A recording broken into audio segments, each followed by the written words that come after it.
Hi everyone. So that's a serious introduction. So welcome to this deep dive on deep learning.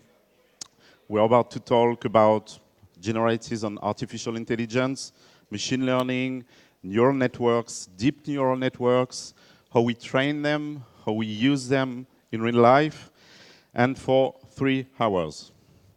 We'll take a break around the middle of the talk, no worries.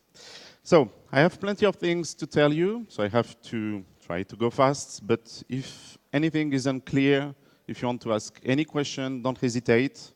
At least in here, I can see you. So wave and ask.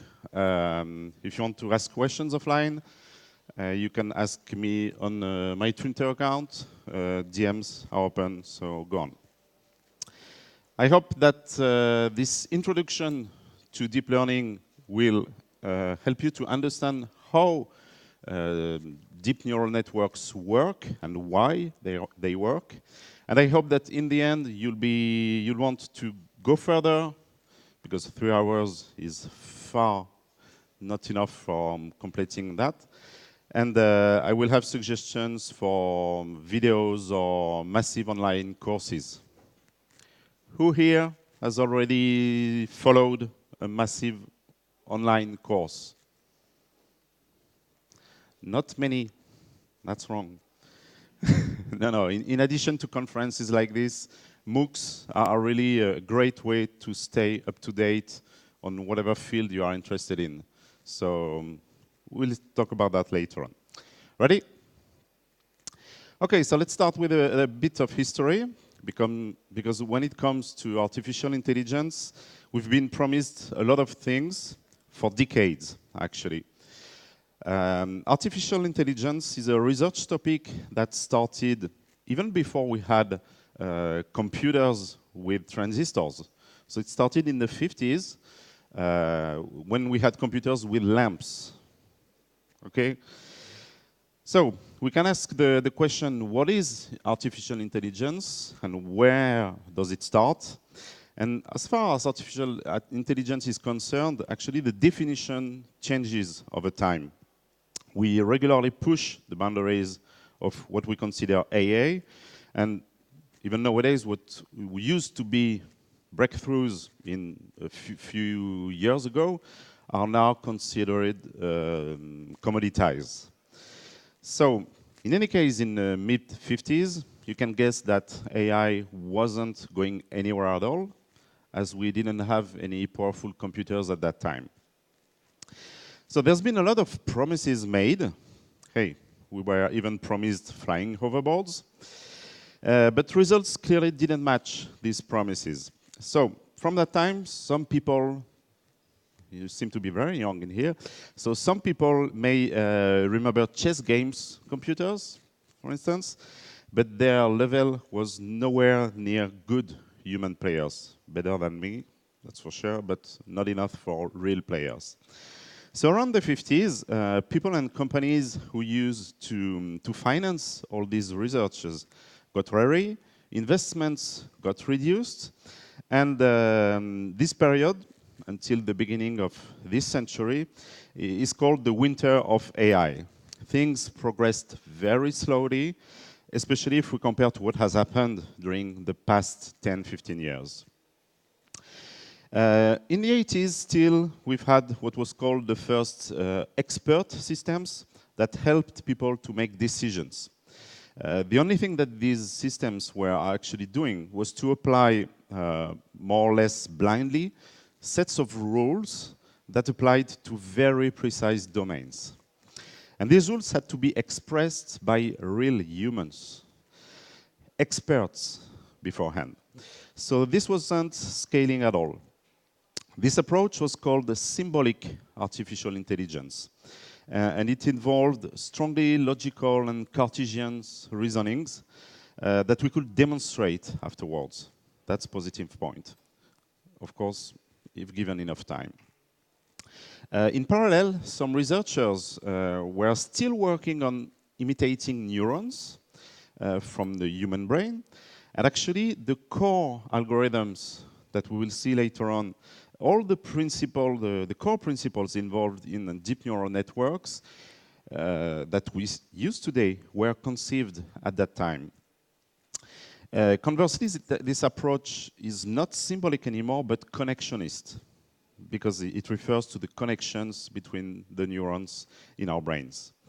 This approach, at least nowadays, gives far better results in more and more domains, but in exchange, we can no longer prove, at least in a formal way, what these networks are computing while they are making these and these decisions and so on. So it's somewhat comparable to the sometimes very fuzzy logic that we humans use to make decisions. It's more based on intuition rather than really Cartesian reasoning. So at the end of the 80s, one of the first achievements of neural networks that started to be a bit deep was the ability to recognize numbers from zip codes, or values on checks, scribblings. So that's one of the results we'll study in a few minutes. Something you may remember or have heard from that era was in 1997, when the huge computer from IBM, called Deep Blue, won against the world chess champion Garry Kasparov. Once again, Deep Blue was mostly a machine able to compute the outcomes of possible moves on the board at a rate of around 200 millions per second. So that's brute force. That's not the way a human thinks. But at least that was good enough for chess. However, the brute force approach can be used with games such as Go, which has far too many possible combinations. So we have to find something else if we want to beat a human at Go.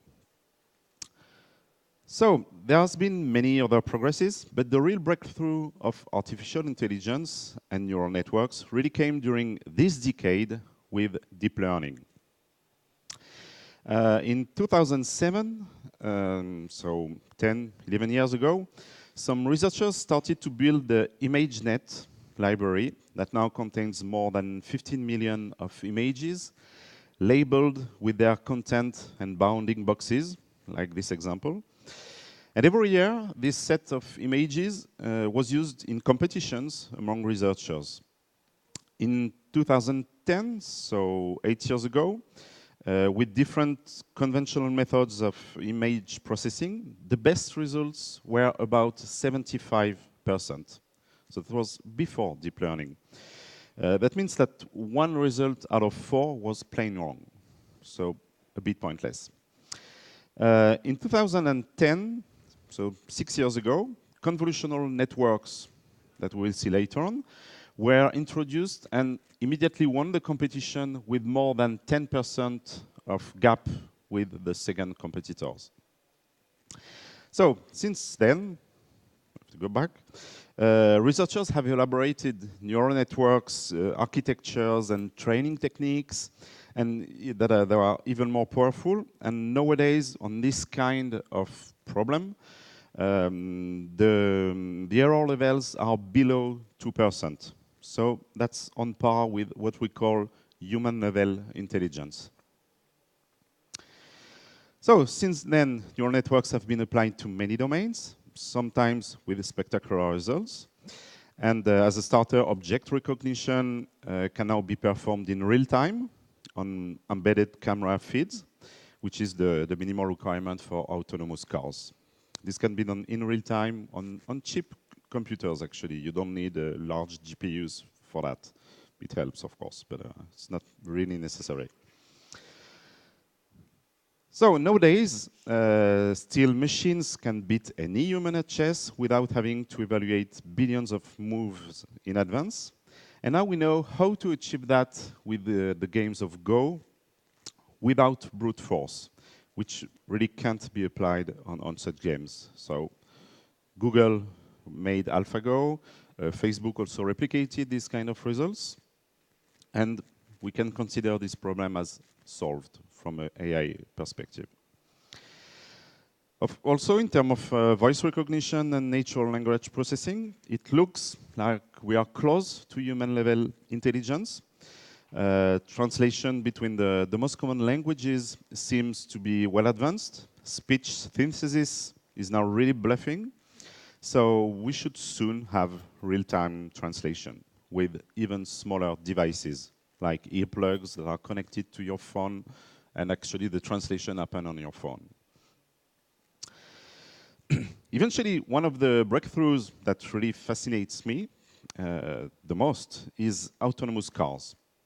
Because driving a car almost becomes an unconscious process at some times. But if you think about it, it's really very hard to drive a car without killing anyone, I mean. And right now, there are currently, mostly in the United States, so maybe they are still sleeping. No, they should be awake. So currently, there are autonomous cars that drive all by themselves without human supervisions within authorized areas, in places where the sun always shines, when there's no snow, etc. But we are getting there.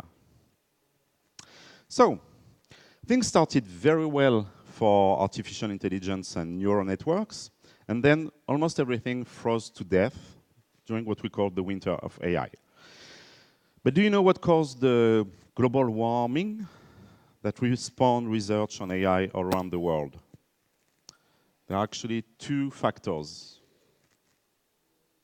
Don't be shy. Okay, so the first one is video games, not Half-Life. Video games in general, or more actually, the GPUs that are used to power this kind of video games. So at their core, GPUs cannot perform any kind of complex computations as our CPU, so the main processor in our computers, do. They are merely good at performing additions and multiplications, matrix processing, so that's very basic calculus.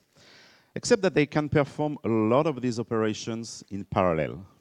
Thousands of these operations in parallel, per clock tick, with the pipeline, of course.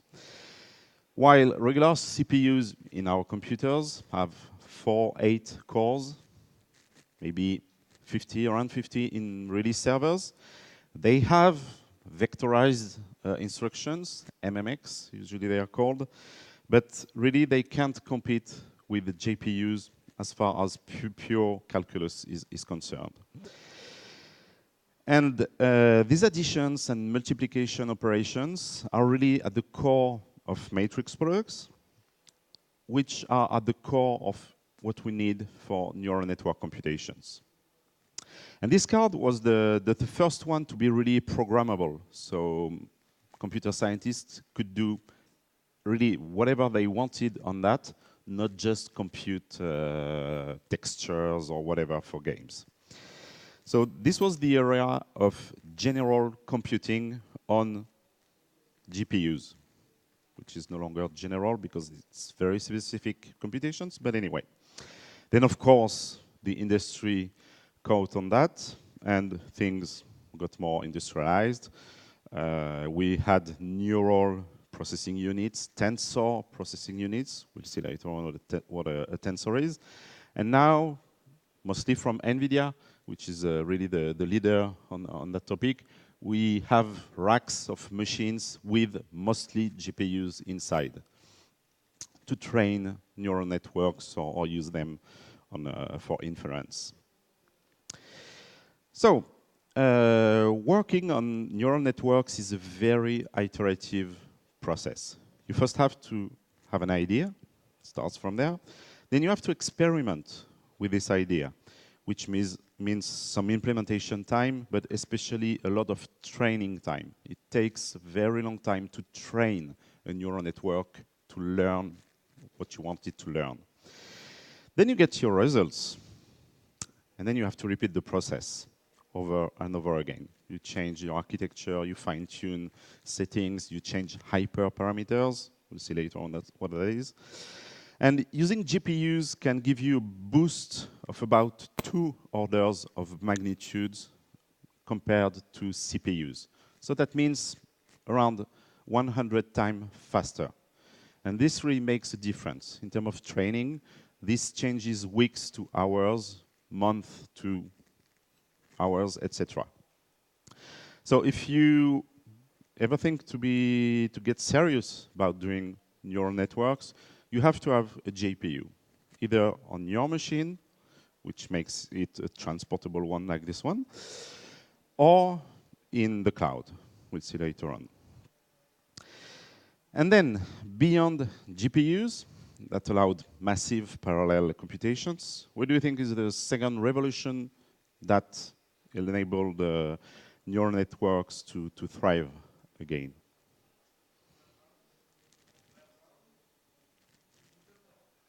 Internet, yeah, especially big data. In order to be trained, a neural network needs tons and tons of data.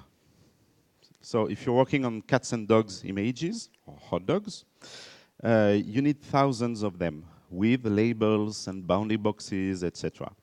If you work on traffic light or road recognition in real time, you need hours of videos. The same about speech recognition, etc. So the tremendous improvements we've seen in the last decade or so on network bandwidth and storage space and the advent of data centers have all enabled this big data area and thus gave enough data for neural networks training.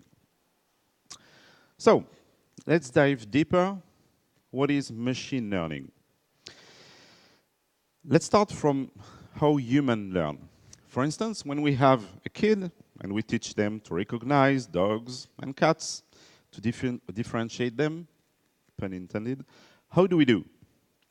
Do we give them a set of physical descriptions like the shape of the eyes, the shape of the tongue, the color of their fur, the number of legs, whether they are mammals or whether they lay eggs and so on? No. Of course, we don't, except if we want to train them to be vet later on. We just say, this is dog, this is cat. Maybe repeat that a dozen times, maybe more, depending on children. But in the end, the kiddo should be able to figure out what is a cat, what is a dog. So machine learning is about the same. If we apply that to computers, in what we may one of these days call old-fashioned programming, we give clear rules to computers in order to solve a problem. So in a nutshell, we implement decision trees with big sets of if-then-else. But what happens when the volume of these rules become too complex for humans to express them in code? Think a bit if you had to implement an autonomous driving system for a car. It's a system that has very little outputs, one angle for the steering wheel, speed control, brakes, that's almost it, blinking lights if you care, not much else. So do you realize how unfathomably complex this would be to implement with if-then-else constructs? And what about if we want to drive on this kind of road? So no, we need something more autonomous. So machine learning, in machine learning, we forget everything that is related to explicit programming, and we will instead set up very generic systems which will enable computers to learn almost by themselves from tons of examples, with the guidance of a feedback system, feedback methods that will rate their progress and tell them in which direction they should go in order to get better and better results. So, while we are still in the general knowledge part of this talk, and before we go more technical, there are a few terms that we should clarify in the domain of data science and the associated job of data scientist.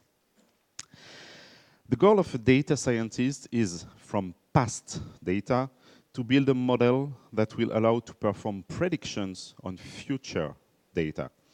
So for instance, by studying past car sales, or sales of some product, we can try to predict what will be the future sales depending on the season or average temperatures, whatever. For a bank or an insurer, we can try to detect fraudsters, that is people who have deviant behaviors with respect to what is considered a regular behavior. There are tons of applications. And what we expect from a good data scientist is to have a lot of competencies. For instance, a data scientist must be good at mathematics, of course, especially statistics. He must be, or she, able to work with large data sets that are usually too complex to visualize. He or she must be able to understand the employer-specific domain. So that's a lot to learn for each and every mission. Have a hacker mind instead, because sometimes we have to tinker with data, try different approaches, and so on. And of course, a bit of development capabilities, usually in R, a really statistics-oriented language, or in Python. We'll get back to Python later on. So deep learning is supposed to make all that simpler. But stated this way, this sounds like data scientists are superhumans, but there may be some discrepancies between our perception and reality. So in real life, it seems that a data scientist spends a lot of time to curate data in order to make them really usable. Because when we build a model for this data, it's trash in, trash out. So if your data are crappy, aren't normalized, have missing values, missing features, or erroneous values sometimes, your predictions will be crappy as well. So before we start talking about deep learning precisely, we have to understand that deep learning is only one of the numerous techniques of machine learning to analyze data and build models on them. So first, we can distinguish three main types of machine learning. In the first one, supervised machine learning, we build our models with data for which we know the correct answer. We have labeled data. The goal of the model would be to find the relationship between the data and the result we want to predict. One of the goals could be to perform regression. We'll see an example later on. Regression, unless you have statistics and so on, is not a very intuitive word for historical reasons. The idea behind regression is to predict a numerical value like the temperature, the value of some share, the number of individuals in some populations, etc. Of course, from different data, from different features that seem relevant for this. Second goal of supervised learning could be to perform classification. The name is more intuitive. Like, for instance, to describe the content of a picture. Is it a cat? Is it a dog? Is it a car? Whatever. To perform medical diagnostics, and so on. So in any case, in supervised learning, we have training data that are properly, hopefully, labeled with the correct answer. Conversely, in unsupervised machine learning, we have data on which we would like to figure out magically, we would like the system to figure out by itself structures, relationships that we are not aware of. So this may sound puzzling at first, but for instance, we may want to group data in clusters in order to, for instance, to segment a customer database and deliver different ads, or make recommendations for movies or books from the ones that other members of the cluster have liked, and so on. We can also try in a big data set to figure out which properties are less relevant than others that we can almost ignore, in order to reduce the dimensions of the set. So the number of features, or if you think about an Excel spreadsheet, the number of columns that describe your data, and so on. So the goal of dimension reduction is to make things a bit more easy to visualize. And then there's a third type of machine learning, probably the most fascinating of all techniques, which is reinforcement learning. This is once again an old idea that we could find, for instance, in genetic algorithms, and it's based on the concept of rewards and penalties that we still have to formally express. You have to state something. So we have to provide evaluation functions that tell how the system is doing.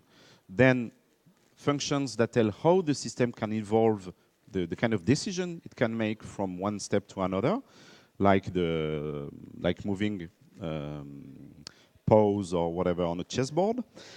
And then the system will try to maximize the reward, try moves more or less randomly at once, and in the end, it's supposed to figure out how to win the game. So for instance, it can be a software trying to play a game, like I said, or a robot trying to pick an object without breaking it, or letting it fall on the floor, etc. So once again, this requires tons of experimentations. So sometimes it's better to do that in a simulation first, so that you can run tons of game parties or whatever in parallel sometimes, or at least very fast, like in Matrix. But this gives impressive results. So for instance, for the game of Go, we just let two computers try to play against each other's. And you just have to wait, almost. So, for each of these problems, and the list is not exhaustive, there exists a solution that relies on neural networks. But don't think that neural networks are the only possible solution. That's the law of the instrument. So one of the difficulties of a good data scientist is to figure out when to use the most appropriate tool for some analysis. Okay, who doesn't know Python at all? Just to see, okay. So don't be afraid, you don't need to really know anything about Python. I have a few slides with codes, but you will definitely be able to read them. It may be strange to use Python to perform very expensive and extensive mathematical computations, because Python is an interpreted language. So by default, it's very slow. Actually, all the computations are performed in libraries that are implemented in C. So Python is there only for the orchestration of the code. Image processing happens in C, etc., etc. So we don't care if Python is slow. The nice thing of Python is that it can easily be used by non-developers, so statisticians, math guys, etc. We also have notebooks, not only in Python, but it's very useful to express, to publish what you have found, the different approaches with inline graphs and so on.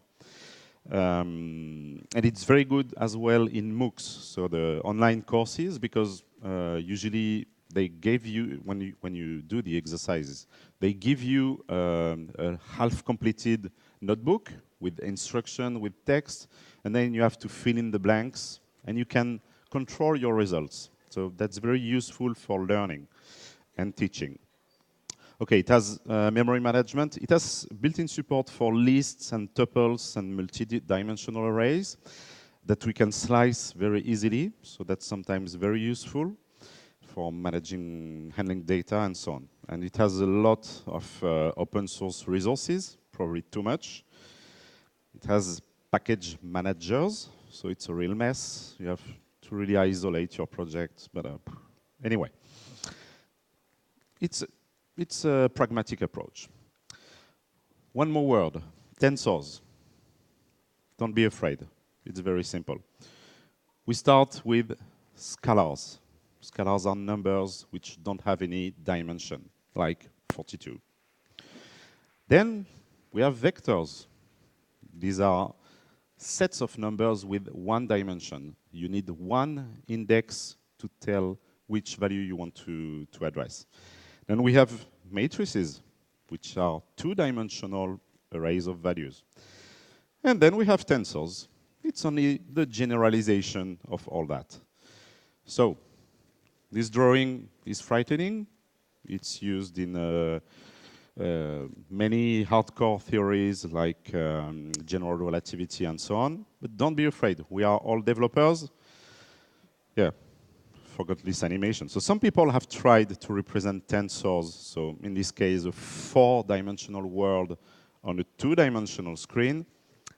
It's quite complex, but we are developers, so don't be afraid. A scalar is, in our case, a float. We perform computation on floats in deep learning.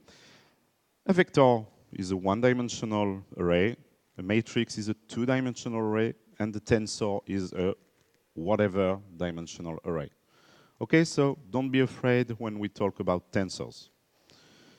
If you had courses on matrices and you didn't understand why some matrices were performing rotations and so on, don't be afraid, you don't have to know that. Good. Let's start with the first problem called linear regression. So once again, the name regression is not self-explanatory, that's historical. I can tell you more offline about that. But the point of linear regression is to find a mathematical relation between a variable and one or more other variables, which we call features. So let's try to do something. Imagine that you inherited a small house, but there's always some kind of noise in the background, some water dropping, so you'd rather sell it. Okay? You don't want to hire a realtor because you want all the money for yourself. So you're going to put some ad on Craigslist and whatever you have in here. So first, you need to be able to estimate the price of the house properly. If you're asking for too much, you will lose time, waste time trying to sell it. And if you have a too low price, you will waste money. Okay, so we now live in a world of more or less open data. So you just have to get the list of recent transactions that happened in a neighborhood. And you can try to extrapolate the price of your house from similarities with other houses. So more formally, we want to predict the price of a house depending on its characteristics, its features, like the living area, the number of bedrooms, number of bathrooms, the surface of the lot around the house, and so on. And we want to find a mathematical function, hopefully linear, not too complex, that will provide us with a good approximation for the money we could get. Once again, that's where data curation happens for data scientists. Because they have to figure which of these features are really relevant, and they have to normalize them so that they are all in similar ranges. We don't mix a small number of bedrooms with a large surface in square meters or whatever. So we need an algorithm that will find this magical function. But in order to simplify the picture, we'll only work on a single feature, the living area. So we have our transactions that we loaded in a comma-separated file with the living area size on the left and the price in the second column. And in a few lines of Python, we can write a small load function that parses this CSV file and return a tuple of two results, surfaces and prices, that we affect separately this way. That's one of the features of Python. So there are tons of libraries to handle this kind of tabular data. The most known one is Panda. It's a kind of Excel for Python. But we don't care about that right now. So we can check what these variables are. It's really an array. So the surface is an array, price is an array of values, and these arrays are parallel. Fine. We can visualize this data with surface on the x-axis and prices on the y-axis. Oh, good. They seem to be quite linear. Of course, I generated the values. It simplifies things. So, as humans, we can immediately figure out that there is a linear relationship between these two values. But in real life, our problems will be really multidimensional. You won't be able to show them on a screen. So we'll try to find a generic system that solves a problem of any kind of dimension, but with this simple example. Okay, so what we want, if you remember, is to find the slope, A of this line, and B, which is the y-intersect of this line. Okay? Simple math for the time being. How do we do that in Python? Well, we have to admit that Python is already, or at least NumPy, which is the reference library for all computation, mathematical computation in Python. It has already a polyfit, so the point is to fit a set of data with a polynomial function. So we can already ask the system to figure that out. One is because I want a polynomial of first order, so ax plus b. So we can print this function. We have actually a set of parameters for each power of x. We can convert that into a function, a lambda, and it will display this result. But okay, we want to do that by ourselves, because these polyfit methods, I don't know if it uses the squared methods, I don't know the name inside, but this method doesn't scale with really multidimensional problems. And we want a solution that will. So we can do that formally. So for instance, let's imagine that we start with this random value, which is not good at all, obviously. How can we correct this value, refine our proposal? To do that, we have to evaluate how wrong we are with respect to the optimal solution that would fit the cloud of dots the best. So in this case, that's easy. We just have to compute for each point the distance between the y-axis of this on the y-axis between the line and the cloud of dots. Okay.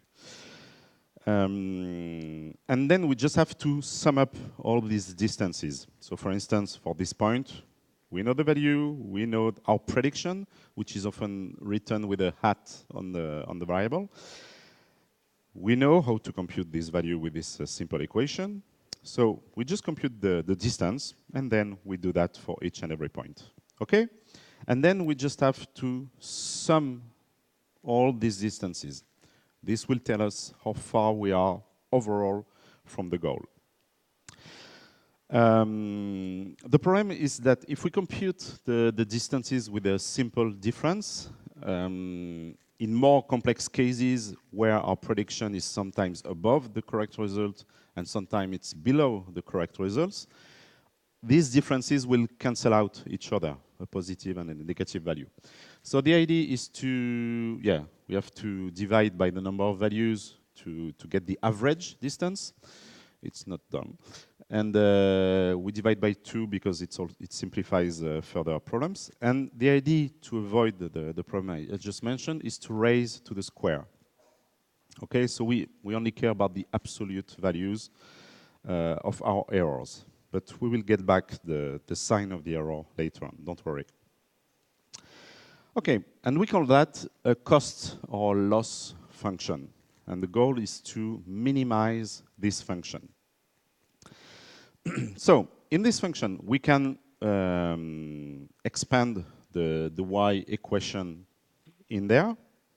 So don't worry if you didn't follow everything. But the point is to minimize this complete function. Okay, it's a second order polynomial, so we can represent it on a graph. That's fine. It's this kind of parabolic curve. So good.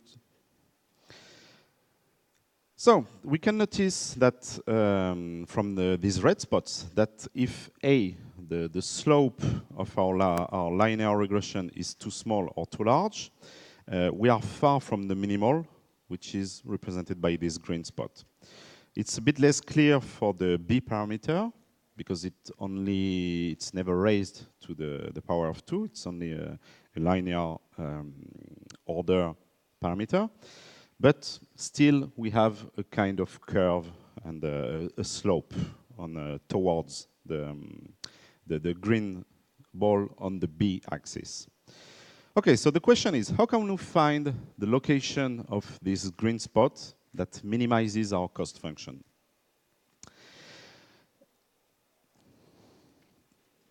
So imagine that our algorithm starts from the initial value 0, 0 over there, this red spot. From there, how do we do to figure out in which direction we should move this red spot so that it finds automatically the green spot?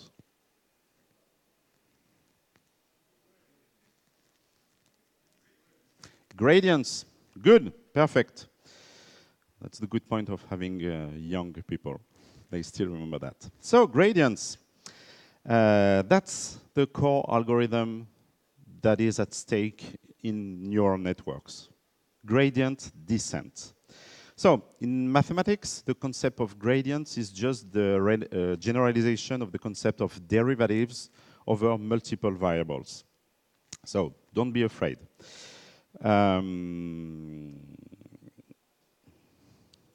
I have to try not to forget everything. So partial derivatives may be frightening. I guess we only see that past high school. Depends on countries. But actually, a partial derivative is a derivative for which we consider only one variable as being as appearing in our function, and all the other ones are constants. So actually, it's very easy to figure out. We will skip that, but the precise computation. But we call that delta of j, our cost function, over delta a, and we'll see with b. And computing the derivation is a very mechanical process. In here, you consider that b is a constant. So the sum, so the derivative of a sum is a sum. You just have to apply the rule of compound function because it's a squared function. So you have to multiply by the derivative of this whole expression with itself. So it's mechanical. If you don't remember the rules, don't worry. In real life, you will never have to do that. But I'm just here to explain. That's a deep dive. So to explain how computers do that in real life. So we perform the same computation for B. The formula, the resulting formula is a bit simpler because we get rid of x, which was squared.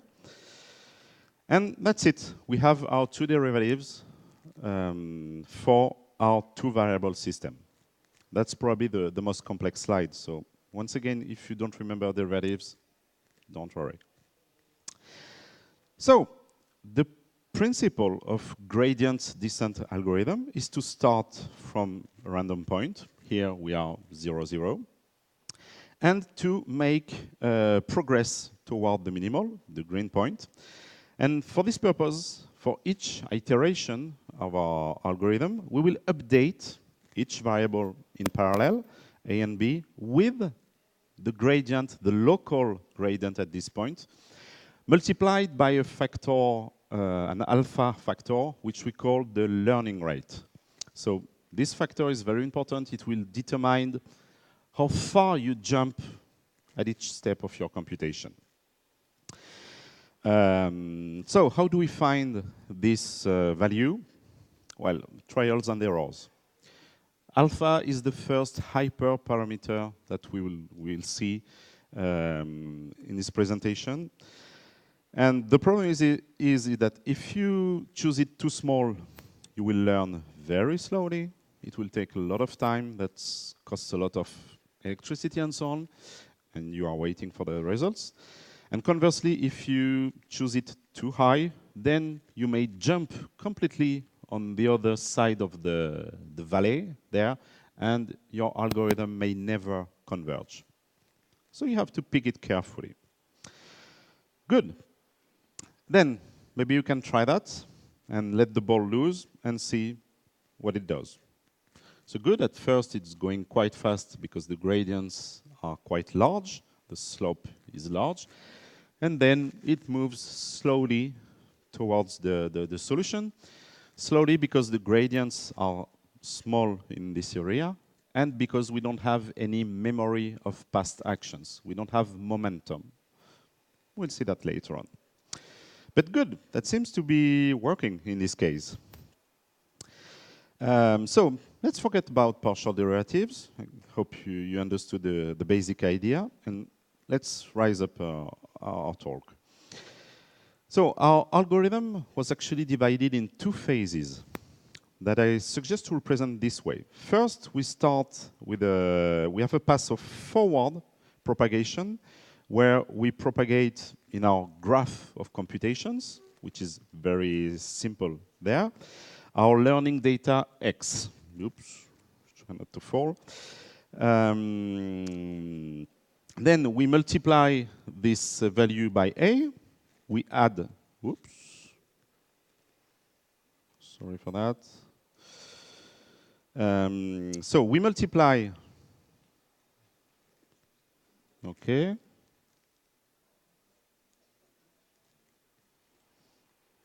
Did that already? Okay, maybe I should try the bar. Okay, so we start, sorry for that, with X, that we multiply by A and we add B.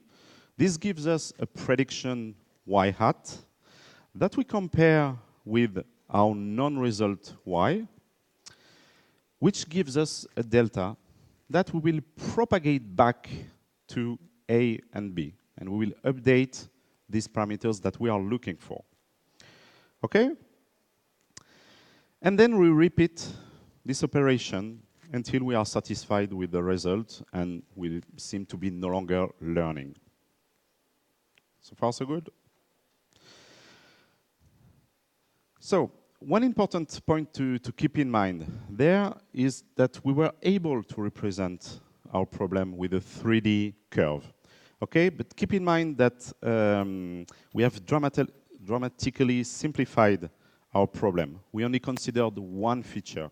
If we really took into account all these features that describe a house, this would no longer be representable on screen. You can have clouds, but in 7 or more dimensions, you can't see anything.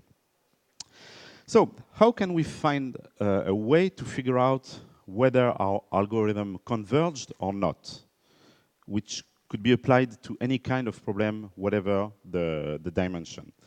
The point is we want to minimize the loss or cost function J. We can represent this one, because even if we have tons of variables over there in addition to A and B, or actually X, Y, we can still represent the result on a screen. So that's what we are going to monitor from now on, and no longer the right part. So that's the curve of our cost function, loss function. Now we can see that we are approaching a kind of asymptote. So that means that our system is no longer progressing, and we could stop the computation right now. Okay? So, to sum up, here is the general recipe to find the solutions for linear regressions, whatever the number of dimensions. You need to have a set of labeled examples that we call the training set, on which we'll train our system. You have to define a cost function, the distance There are many distances. We usually use the square distance for linear regressions. So you write a function that describes the distance between prediction and ground truth. You compute, or use a system that computes partial derivatives of the cost function, so that you can have gradients that are used to update parameters, and then perform loops of forward and backward propagations. Okay? And then you monitor the result for an asymptote. Once it's done, you can stop the computation. Good?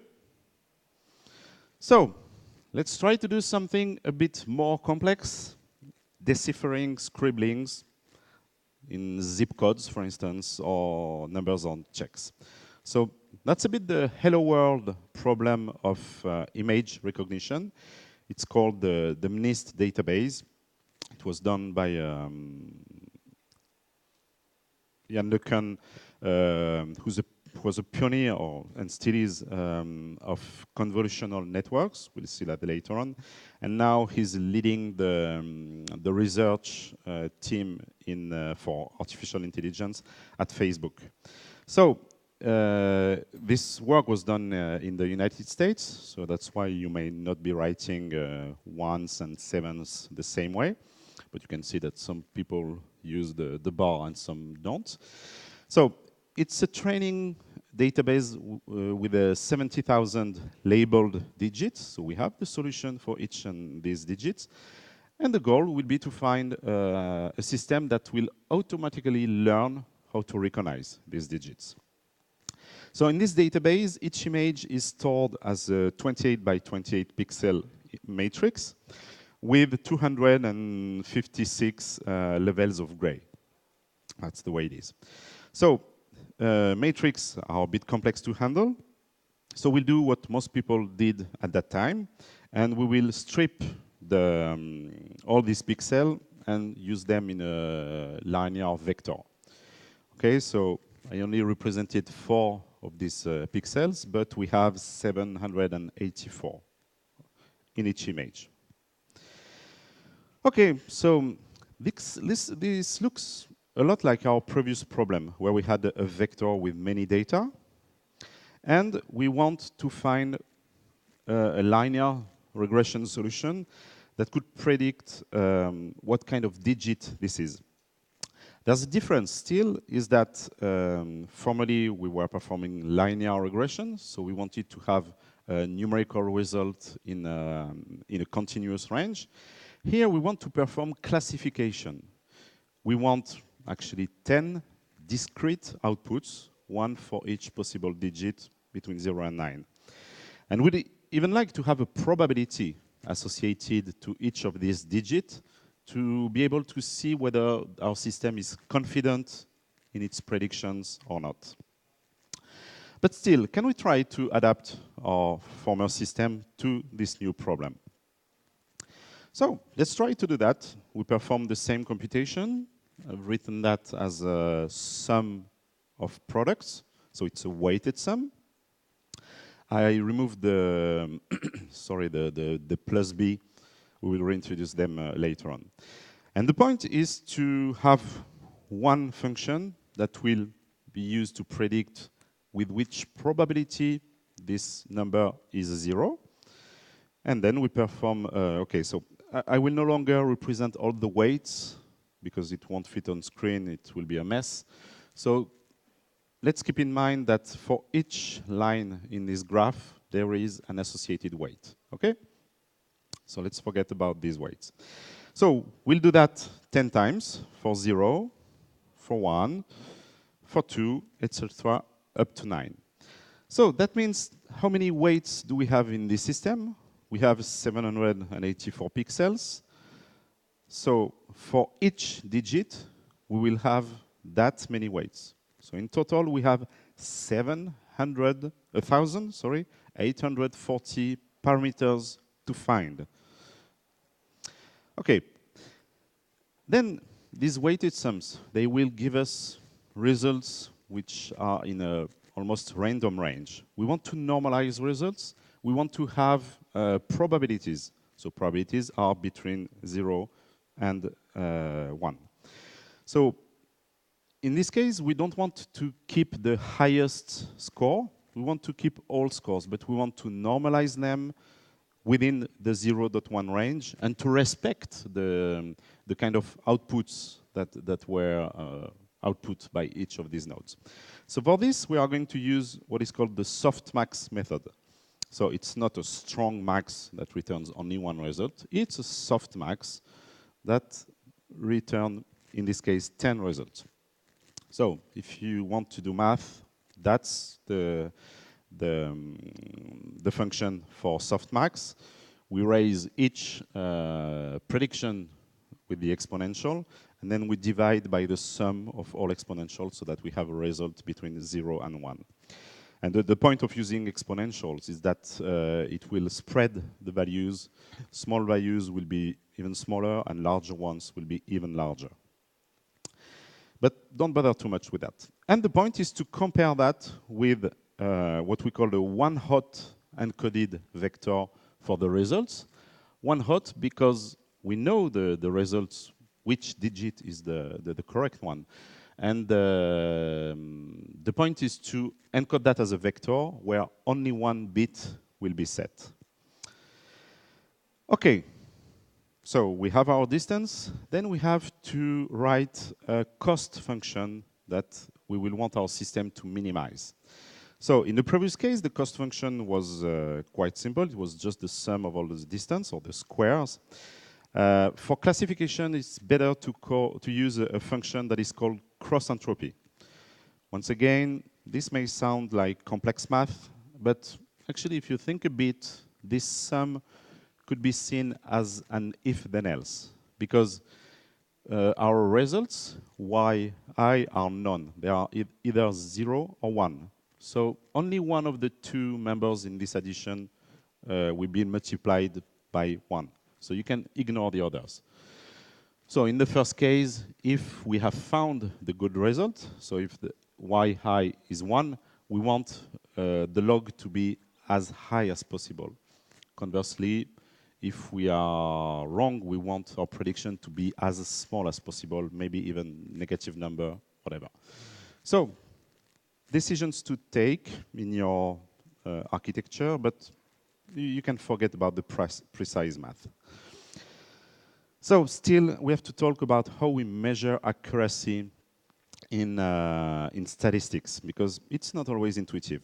Actually, when you want to compare algorithms, you have to compute recall and precision, which are two metrics. Is when you predict something, how much time, what is the probability that you are right? And conversely, if you miss results, which is the probability that you miss results? We are going to stay simple. We will only measure accuracy, which is not very correct to do, but let's simplify things. So accuracy is just, you summarize the cases where you are right, so true positives and true negatives, and you divide by the set in your examples. Okay? So we are developers, so let's see some code. We are going to use a framework for a lot of mathematical things, including deep learning, especially deep learning, because we don't want to compute the derivatives by hand with the 784 variables, okay? Not this afternoon. So we are going to use the TensorFlow library from Google, which is probably the most used library at that time, for better or worse. And as its name suggests, TensorFlow allows you to handle flows of tensors. So matrices, multi-dimensional matrices, or scalars, all the range.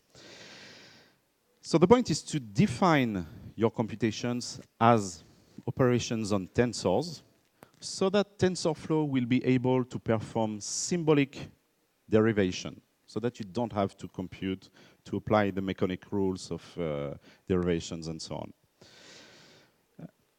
Okay, so The MNIST database, the set of digits that we've seen, is really a hello world example for deep learning or machine learning, etc. So it's already included in a package in TensorFlow.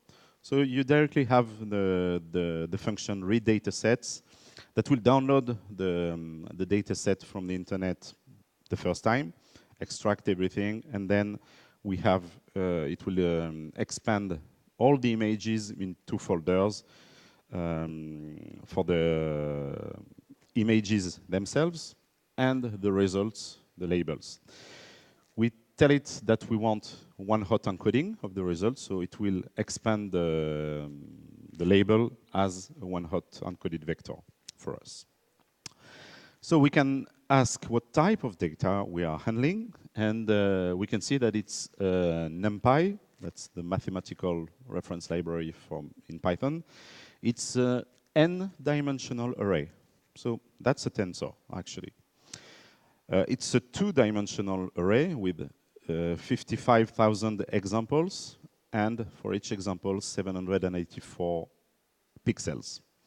Similarly, we can ask the type for labels, and it's 55,000 examples with 10 values each, our one-hot encoded vector. And for instance, for the first one, it's a 7, I guess. Should draw the picture. So we have to define this kind of flow of tensors, even if we are only using single pixels there, in TensorFlow. So we can't use directly Python expressions, because otherwise TensorFlow will not be able to understand the structure of our computations. We have to use, to build a kind of abstract syntax tree, if you've studied compilation, for instance, or text parsing and so on. And this is done simply in TensorFlow. So we start by defining our input variables, x. In TensorFlow, so TF means the TensorFlow package. So we define that as placeholders. That means that we will inject the value later on at training time. For the time being, we are only concerned about defining our graph of computation.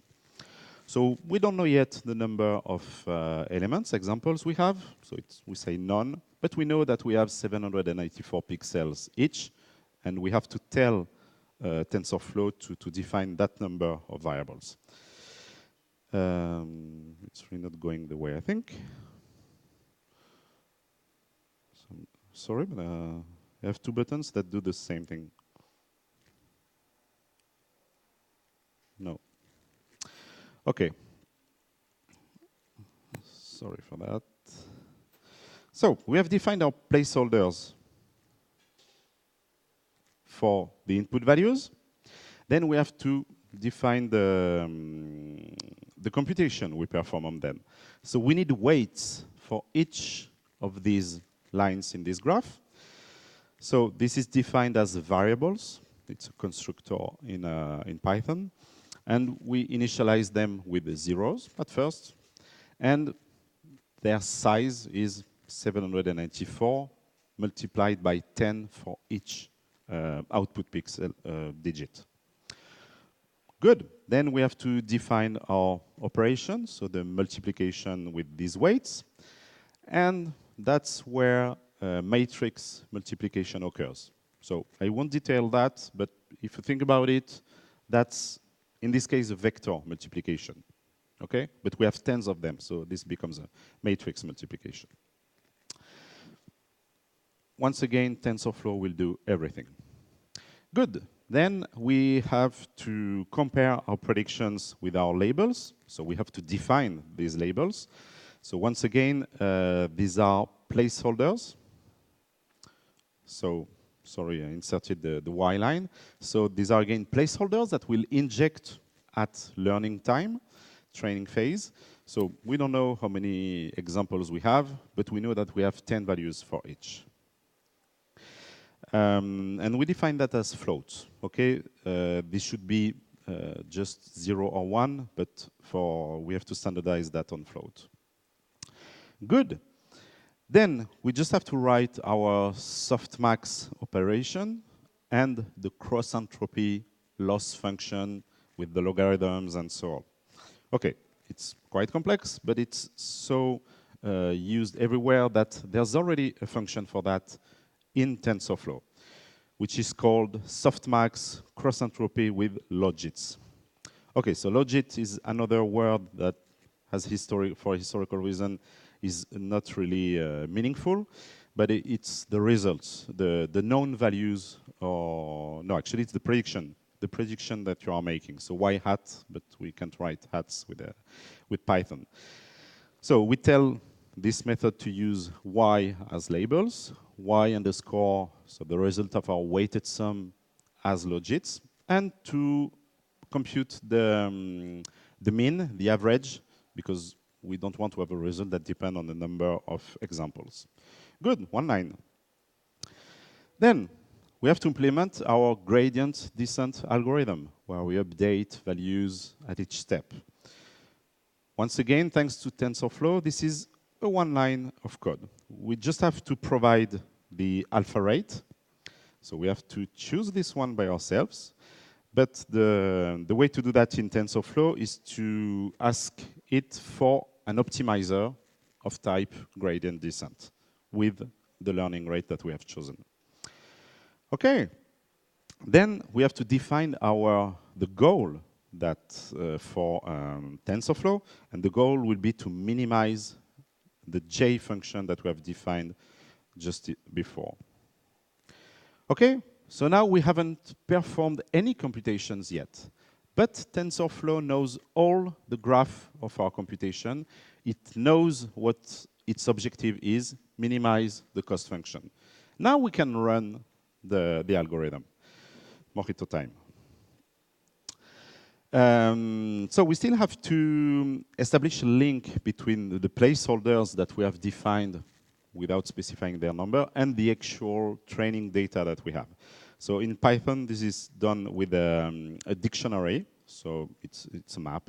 So we associate X, the placeholders, with the images that we have loaded from the file system, and the results Y, the ground truth, with the one-hot vectors, once again, that we have read from the file system. Good. Now we can run the algorithm. So in TensorFlow, you run computation within a session. So the with in Python is like the try with resources construct in Java. That means that, okay, we will allocate resources in this block, but we have to ensure that everything is released at the end of the block, whether we succeed or fail in our block. Okay, so this is done with a session in TensorFlow. And then we first have to initialize, or to tell TensorFlow to initialize all its variables. Mostly these are the variables W, but there may be some others. So it's problem. And then we will perform loops. So it's a for in Python from 1 to NB epochs. So an epoch in machine learning is a complete pass over all the training data. And we want to perform many passes. We'll see with if we reach an asymptote. So you have to define this value.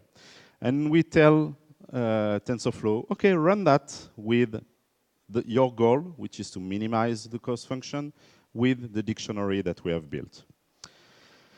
Okay, we still need a bit of code if we want to properly monitor the progress of our computations. But I guess there are 13 or 12 lines of code, and that's everything you have to write to solve our problem for recognizing digits. So just for the record, if we want, so that's the goal. We will train the system, and suddenly it should be able to read digits, not Kung Fu. So I haven't written the code to monitor the accuracy and so on, but let's try the system with a learning rate of 1,000. Okay? we will perform that over 10,000 epochs. So that means at each time, so 10,000 times, we will process all of our input data. Okay? So if we have a random system, its accuracy should be 10%. It should be right 10% of the time. So that's our baseline. We should do better.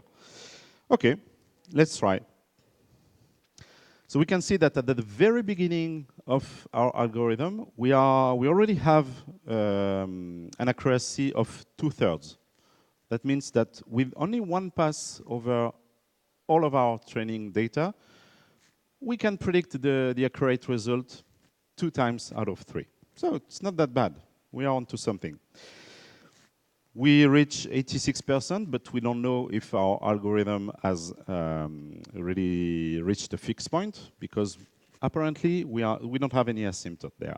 Okay, so let's try with a learning rate a bit bigger. Why is it restarting? Sorry. So let's try with a bigger learning rate. Okay, so we learn faster. We go higher. It's 90%, but we still don't have a clear asymptote. So we can try to go faster. I told you this is a very iterative process. Okay, so let's try with .1, 1/10. Okay. Now we are trying to see almost an asymptote, but let's go faster. Alpha rate equal 1. Okay, we learn even faster. That's our goal. And there we can say that we have a clear asymptote. We won't go any further if we try for a longer time. Okay, what if we try a higher learning rate still? Let's try with 2. Okay, so it's very chaotic. So that proves that you have to be very careful when choosing your learning rate. If you go too fast, you are jumping over the cliffs of your function, loss function, and you are not converging. Okay, so we'll have to be careful and stick to alpha equals 1. So we have reached an accuracy of 93%, which sounds cool. Okay, it's a good start. But if we want to be able to read properly zip code, which is usually 5 digits, our probability of being right is 0.93, and we have to multiply this value 5 times, because we want to be right on each digit. So that means that overall, we would be right around 70% of the time, which is not enough, okay? So it could be that we don't have enough training data, but we have metrics to validate that, so that's not the issue at stake. We have enough. So we have to find something more complex. We can try to reintroduce what we call bias, which are little additions to the function that I will represent as plus in this peace and love symbol.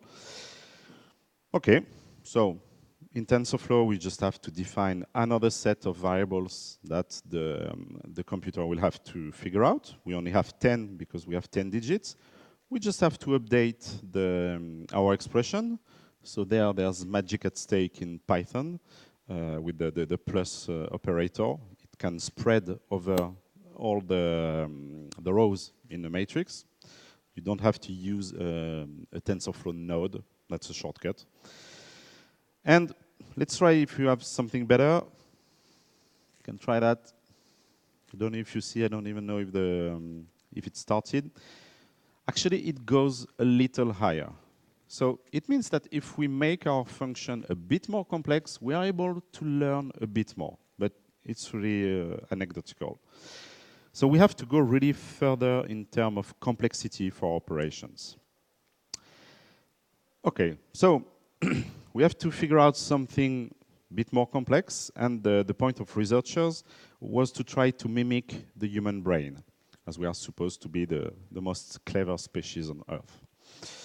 So in the human brain, there are about 80 billions of neurons, and each neuron is connected to about 10,000 other neurons via synapses which are connection sites at the end of axons and dendrites, if you remember. And the total length of all the axons and dendrites is about half the distance from there to the moon. All that in our brain, our nerves, down to our toes. And so the electrical signal received from synapses via neurotransmitters and so on read up to the neuron cell body where they are apparently added. And when these sums get above some threshold, an answer is sent back via the axon to one or more neurons or muscles, etc. So that's what we are going to do, or to simulate or to replicate with deep neural networks. So maybe you can take a break now. Let's say, do you have a question?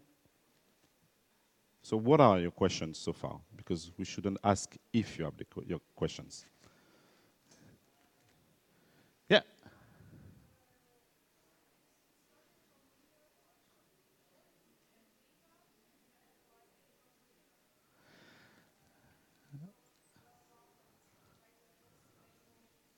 So what if the data are not linear?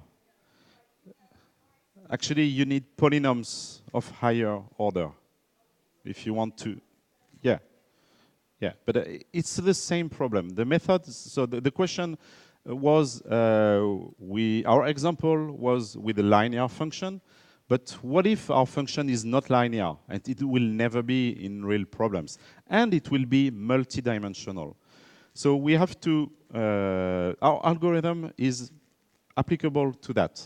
We just have to use a higher order polynomial, not with x to the power of 2, but to the power of 3, 4, 5, as much as needed.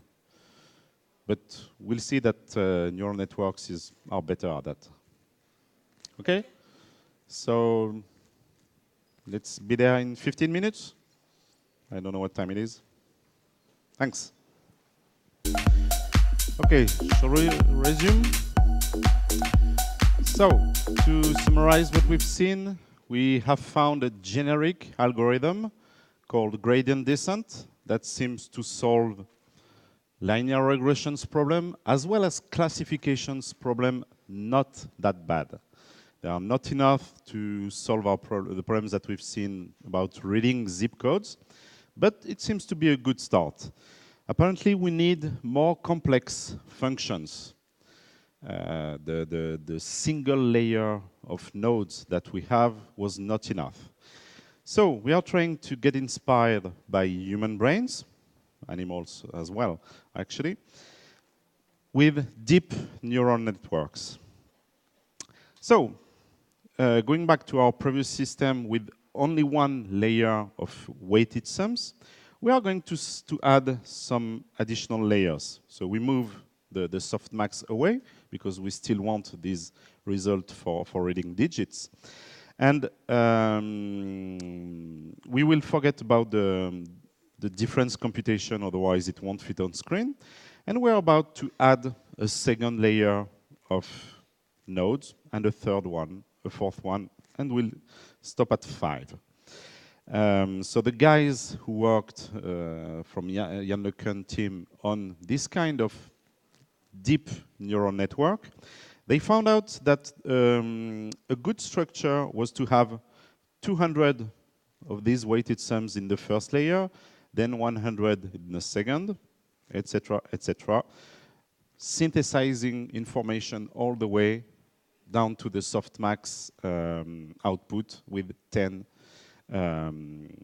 weighted sums. Okay, so how do we do that in TensorFlow? That's similar to before. We define our placeholders. Okay, nothing new. And then we declare our weights. So for each and every layer in our network, we will have weights and biases, the little plus, okay, which sometimes helps. And a good question, though. How shall we initialize these variables? Formally, for the linear regression problems, we initialize everything to 0. But in this case, if we do that, that means that all these weighted sum will start identically. We don't want to perform the same computation. If we start with the same value, they will have the same derivatives.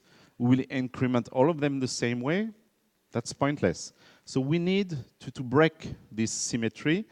And actually, we will initialize these values with values around zeros with respect to normal distribution with the sigma parameter. Let's forget about that. And what will be the size of these tensors? Actually, there are two arrays of matrices. Well, we just have to repeat the size of the former layer. We start with 784 pixels that will reduce in 200 values, weighted sums. Then we inject these, we add 200 biases, and then we inject that in a second layer with 200 inputs and 100 outputs, and so on. Okay. So I know.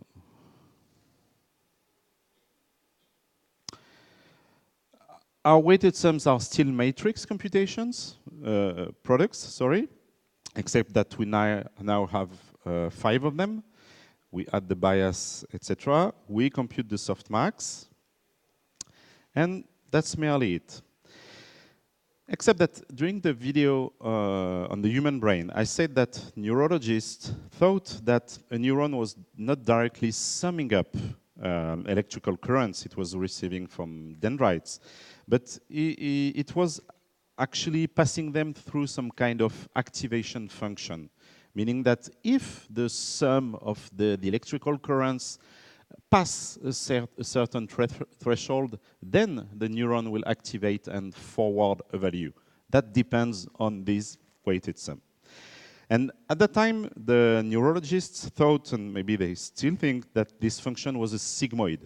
So sigmoid functions, once again, I'm precising that for those who know mathematics, these are functions of this kind of shape, like an S. And in our case, so the good point of sigmoids is that they respect the progression of input values, but they normalize the outputs between two values. And in our case, we will use the logistic sigmoid. Once again, the name is historical. The function uses exponentials, but you don't really care. And the point of this logistic sigmoid, but from now on we'll only see sigmoid, is that it shrinks the input values within the 0, 1 range with a symmetry around 0. And we can see that the slope of the curve is mostly linear between -2, +2, and then it really flattens the extremes quite quickly. Okay, so we can compute the derivative of this function. Of course, we won't do that. It's TensorFlow work, and that's it. So we will add this activation function, in this case sigmoids, in our peace and love diagram. Okay? And actually, this small diagram that performs a weighted sum, add a bias, and send that through an activation function is what we call a neuron in neural networks. So that's the basic block of neural networks that we will repeat and use in different ways in the future. Okay? Good, so let's try that. That was our former result with 93 accuracy with a single layer of almost neurons. Now we try that with 5 layers. Okay? We have to choose a new alpha, unfortunately. We can't recycle the previous one because the architecture of our network has been completely changed. Okay, so with this value, apparently it's a bit chaotic and we are not learning anything almost, or at least it's too slow. So let's try faster. Once again, it's a very iterative process. Okay, still not fast enough. Let's try 10 times. Okay.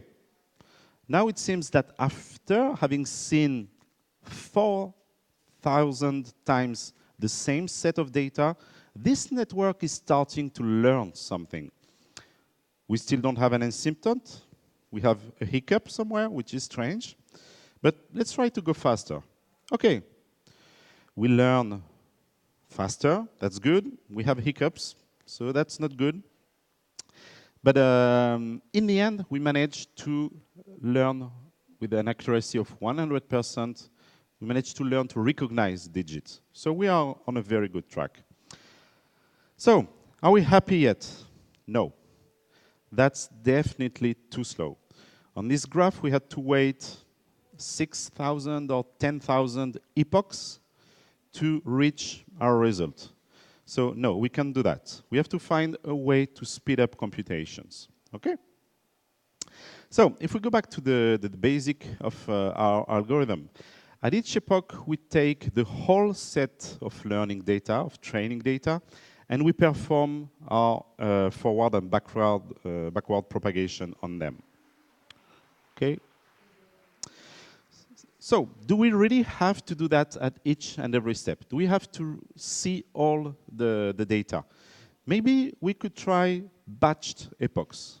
So we will divide actually our training set in 2, and then 4, of course, and so on. Maybe so that's another hyperparameter that we have to choose. And we'll see whether we can learn faster.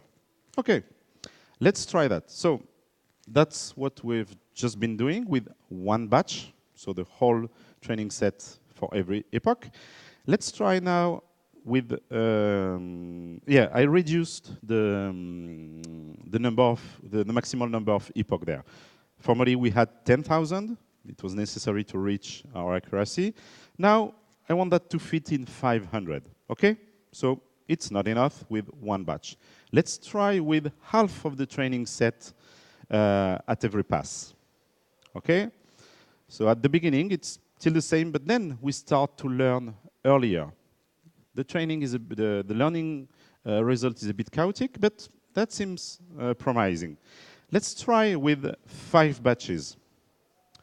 OK, we learn faster, still chaotic, but we save time. That's very important. OK, 10 batches. Once again, that's an hyperparameter that you have to find yourself. OK, 100. I guess you can figure out where I'm coming. So if we try with 550 batches, that means that we only train our system with 100 examples per batch, and we adjust our weights every time. Very good. It seems that in less than 100 epochs, we are reaching our 100 accuracy. So it's a good idea to do batched epochs. OK, what if we do only one training, one example at a time? Meaning that we update parameter every time. So that looks like a stupid idea, because once we will try to learn an 8, then a 0, then a 7. OK, maybe this will drive our neural network completely mad. But we can try that. We may have to reduce our learning rate for that, because we don't want to make too long jumps in other directions. But actually, so the learning rate is slower at every step, but overall, it's faster. Then, shall we have a constant learning rate? I said at the beginning that when the ball was going down the valley, it was not going very fast at the end, because it didn't have any memory of the past speed. It didn't have momentum. It doesn't support acceleration. OK, so that's something that we can try to do. So there are many algorithms for this. They have different names. We can skip them. The one to remember is ADAM. It's adaptive momentum. So that means that the momentum, the speed at which your algorithm is learning, will be different for every parameter. And it uses not a sliding window, I guess it's exponential average, to emulate a sliding window to compute the average of the speed over some little past. Okay, found these graphics on the net that show different algorithms. SGD is really stochastic gradient descent. That means that we update parameters at for every example. And you can see that some of these algorithms overshoot the goal, which is the star there, and seem to go really out of reach. But in the end, they go faster. They reach the goal faster. So that's another hyperparameter that you have to find for training your neural networks. So that's where we were with the regular gradient descent algorithm. And now, if we can try with ADAM, we can see that we go again faster with a bit of hiccups, but it's not that bad. Can we do something else to improve our neural network? Well, shall we really use a sigmoid? The problem with the sigmoid is that if you go further than 4 in absolute value, the curve is almost flat. That means that you have no gradient in there. So around these values, the system will not be learning. So we can use, there are tons of available mathematical functions in life. We want something that is monotonically increasing, that we can differentiate, of course. So tan, tan is a good one. But actually, neural network scientists went with something even more simple called the rectified linear unit, ReLU, which is a linear function for positive values and 0 for negative values. It sounds a bit strange, but at least we will have always a gradient on positive values. But it goes really faster. So that was the previous example, and here is the new one. Okay, good. And I have also, again, updated the range over there. So we are only performing 100 epochs. But actually, a few epochs are only necessary to reach a 100% accuracy. Okay? So, are we done? We have a deep neural networks that allows us to have 100% accuracy on our training set. And we have a fast training with respect to our first idea. We have mini batches. We have optimized optimizers. We use ReLU instead of sigmoid. Very good. Champagne? Or do you see something wrong there? Yeah, we have 100% accuracy on the training set. What does that prove? That proves nothing. The point of a neural network or machine learning in general is to make predictions. Predictions about data that you haven't seen yet.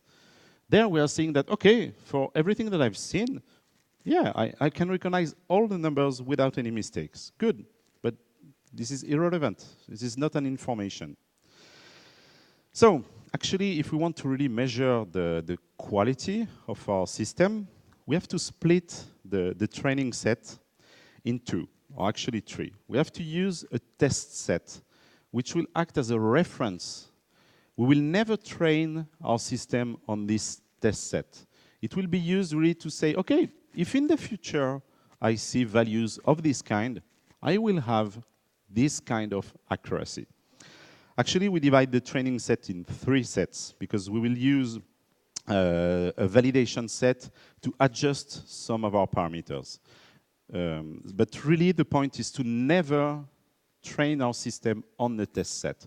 We don't want to contaminate our accuracy result that we will publish. The test set should never be seen by the training phase. Okay, so can we measure our accuracy on this training set? We had 100% on the training set. That's our goal. We are trying to minimize the cost function. What happens on a test set, meaning data that the system has never seen? Well, we have only 98% of accuracy, which sounds good, but once again, if you want to read 5 digits in a zip code, it's not enough. It's, I don't remember the value, but it's not acceptable in an industrialized product. So, this is called overfitting. That means that actually our neural network was so good that it learned by heart all the input digits. But then it's not able to generalize what it has learned on new digits that it has never seen. So maybe a good picture of that to realize what overfitting is, okay, you want to design a bed or a mattress for someone who you've always seen this guy or girl sleep in this position. Okay, here's a mattress for you, but it's not generalized. That's what we still miss in artificial intelligence nowadays. We can solve specific problems, but we cannot generalize. Okay, so what shall we do about that? Actually, in order to visualize the overfitting, we are going to visualize, in addition to the accuracy of our result, the learning curve, the loss function that we are trying to minimize. So that's the value in blue over the training set. So it's going down to 0. That's perfect. That's what our algorithm is for. Okay, but what happens on the training set?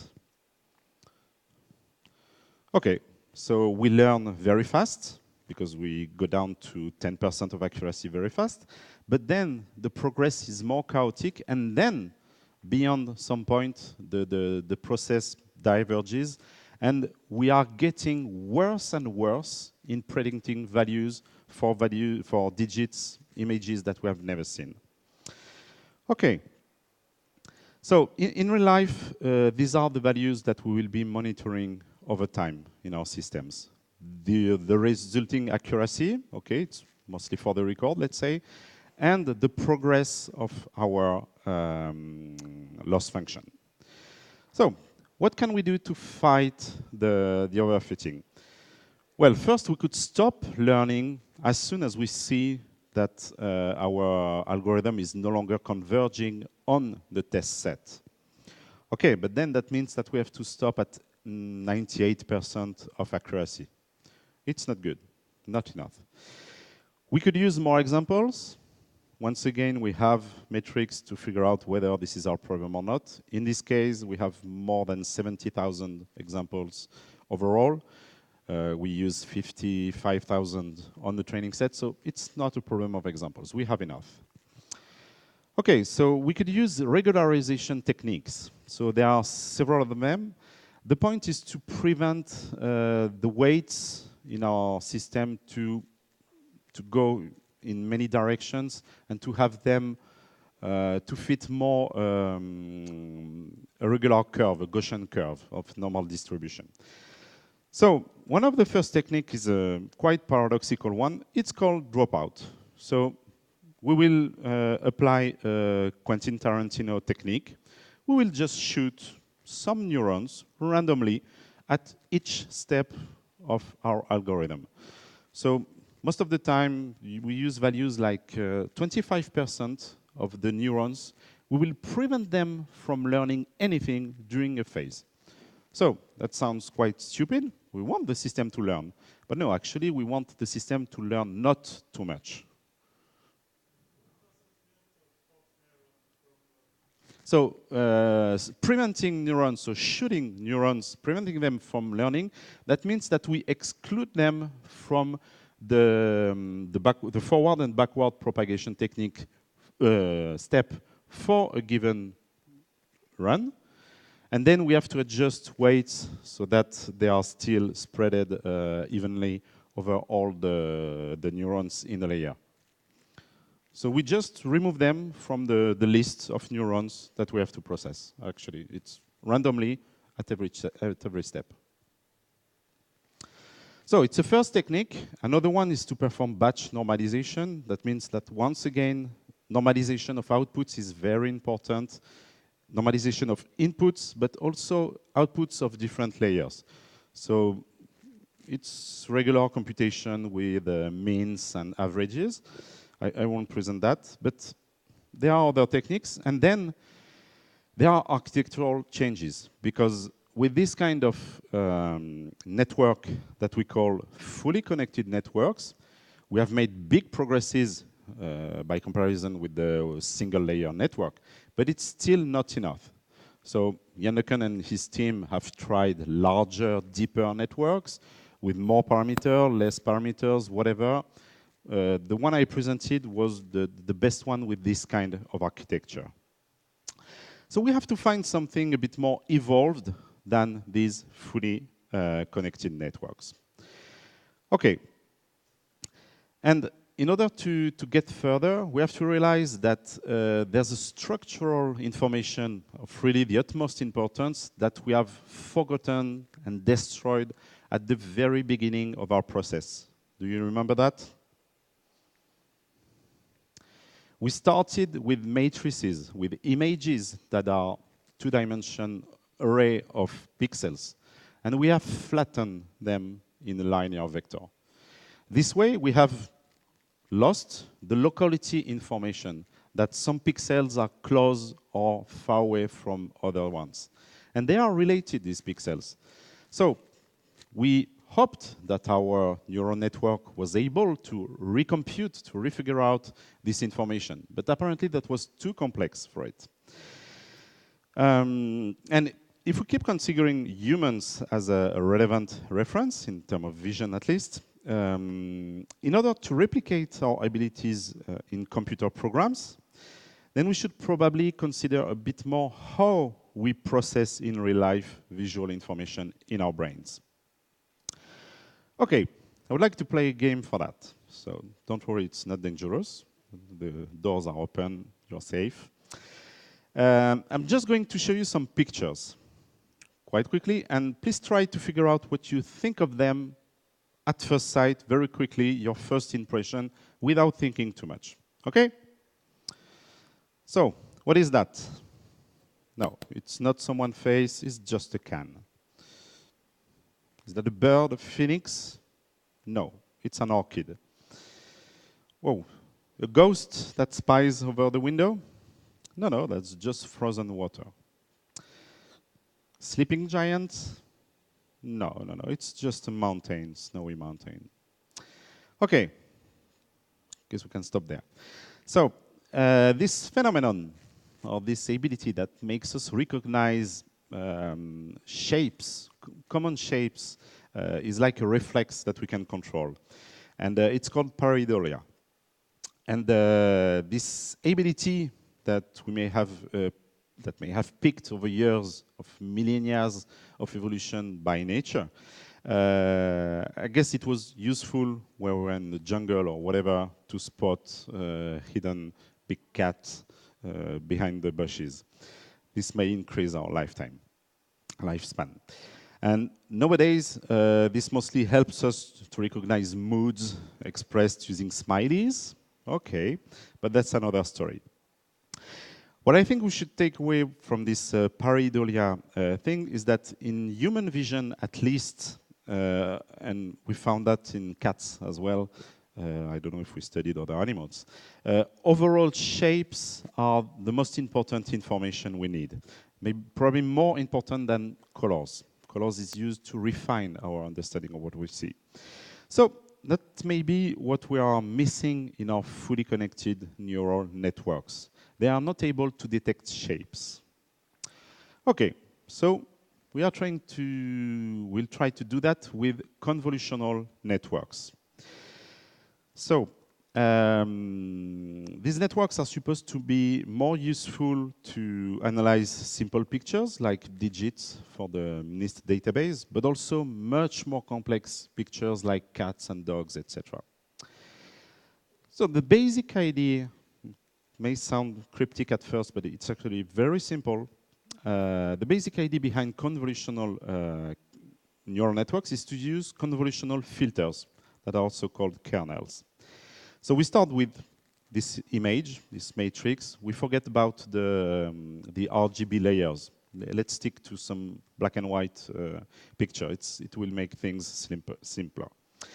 And we want to build from that another image of the same size, about, And for each pixel, for instance, for the green one, we want to apply a filter that will not only look at the original pixel in the picture, but which will also look at surrounding pixels. Here with a 3 by 3 set of surrounding, but we could use larger sets. So we are going to apply a filter on all these pixels that will give us a single resulting pixel in the picture. And we are going to apply very simple functions, actually a weighted sum, once again. Not matrix multiplication, no. Just a weighted sum. For each pixel, we will associate a weight. We'll make the product, we'll sum everything, and we will have our resulting pixel. And we have to normalize things, of course, either in the filter or with an activation function behind. So what could be these kernels or convolutional filters? Well, if we pick this one where all values are 0 but the central one, we get the identity function. We are not using the surrounding pixels. Not very useful. If we use the same weight for all pixels, we are then blurring the image. I don't know if you can see that. I should have used a larger filter. Okay. This one is interesting. If we use these values, we are sharpening the result. If you see on the fur of this cat, it looks like it just went out from a bath. Okay? And that's how images are processed in software like Photoshop or GIMP or stuff like that. In GIMP, you can even access the matrix of the filters. And then we have a brand family of specific filters. Don't look at the values, they are not important. They are called Sobel filters. And they are used to detect edges, meaning when we change from some direction of light, it's like if we were lighting the cat with a flashlight, we can detect where the light reaches an edge. So it's very interesting. But which filter shall we use? Which edges are relevant? We can generalize the Sobel filters to any angles, and there are other filters that detect strokes in a specific direction and so on. I'm just showing the Sobel filters for examples. And which filter are we going to use? The top one, the right one? We don't know. Okay, so we'll let the system figure out which filter to use. Okay? We are not there to perform computation for the computer. We want the system to learn by itself. Okay. So we will actually apply several different filters to the original image. We'll let the system figure out which weights to assign to these filters. But then we still have images of the same size. So you may have figured out that with this kind of computation, we lose the borders of the image because we can't apply that to the whole image. So either we use padding to stick to the same image size, or we just don't care and lose the border information. That's fine. Anyway, we still have images of roughly the same size. And the purpose of neural networks and so on is to synthesize information. We want to start from pixel and end with a digit class or cats or dogs or whatever. So how do we synthesize information? Well, we are just going to use pooling. So pooling means that we are going to split our images in boxes here of 2 by 2 pixels, and we just use the maximal value for this set of pixels. If you remind these values, they report reactions of the filter to some kind of strokes or not shape at this stage, or edges, for instance. Okay, so we don't really care where the convolutional filter found this information in the picture. Okay, we just want to see if there is something. So if one of the blocks has a high value, we want to keep that. The lesser ones, we don't care. And we are going to repeat that in several stages. So this will be the basic block of convolutional networks. We start from a flat image. If it's an RGB image, it's the same principle, it's just a bit more complex. We apply here 5 filters, an activation function to normalize a bit the results, and then we use pooling to only keep the highest response to the convolutional filter. Okay? So this gave way in 1998 to the LeNet5 convolutional network architecture. So once again by Yannis and his team. So they choose a first step of convolution with 6 filters. Then they applied max pooling, so they divide the size of the image by 2 on each direction. Then they applied 16 other convolutional filters, and so on, with the activation function at each step. And then they injected the resulting images. They flattened them, because we have 16 images at the last stage. We flatten them, and then we use 2 levels or 3 of fully connected networks. And then in the end, we have our softmax with 10 outputs. Okay? And this gave, so that's the basic architecture, the general architecture of convolutional networks. So a set of convolution, activation function, and pooling, which is called the feature learning. That means that in the first step, we recognize small strokes, small edges in some angle, etc. And then in the second step, we try to recognize more complex shapes, like circles for the eyes and so on. And then we use fully connected layers for classification. Okay, so the LeNet5, the architecture, which is still quite simple, the result for the MNIST database was 99.2 or something more % of accuracy on the training set, of course. We no longer, not on the training set, or the test set, sorry. We no longer care about the result on the training set. And with some variations, we reached 99.75% of accuracy, which is really comparable to human-level intelligence. So that's a problem solved, okay? But that was in 1998, before GPUs. So it already took a lot of time to train this kind of networks. But now that we have GPUs, we can go much deeper. So, for instance, the GoogleNet layer, which GoogleNet network, which is maybe 4 years old, or I don't remember, it has 22 layers. So if you try to represent that with the convolutions and max pooling and so on, it's very complex. But with this kind of network, they managed on the ImageNet database, so in 2014, so it's not even, it's 4 years old, they managed to have an error rate less than 7% on the images. So it's still not human intelligence level, but it's the good direction. And if we go back to the more complex networks, for instance, ResNet, from Microsoft, I think, has 152 layers. And with this kind of network, which takes a lot of time to train, of course, and to figure out, we can resolve much more complex problems than just the image classification.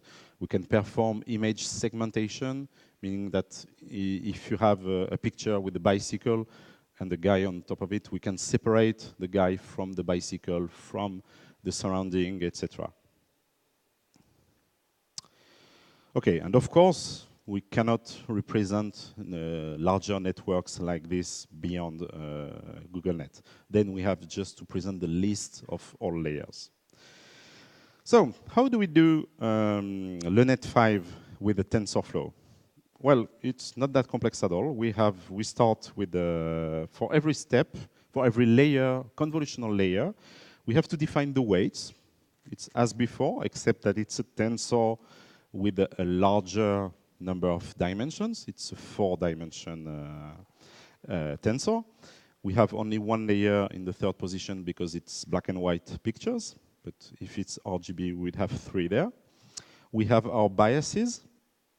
And then we directly have a function for computing 2D, in this case, on images, convolution. We can also perform convolution on 1D data, which is a bit strange, but it's quite used in some other problems. We apply then the ReLU activation function, the max pooling. We repeat that as many times as we desire, depending on our architectural choice. And then we train the network in the very same fashion that I presented. So it's always the same principle. Good.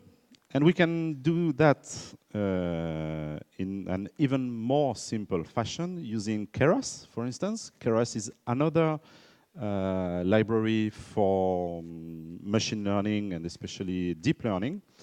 Actually, it's a layer on top of several machine learning, deep learning engines like TensorFlow from Google, Theano, or CNTK from Microsoft.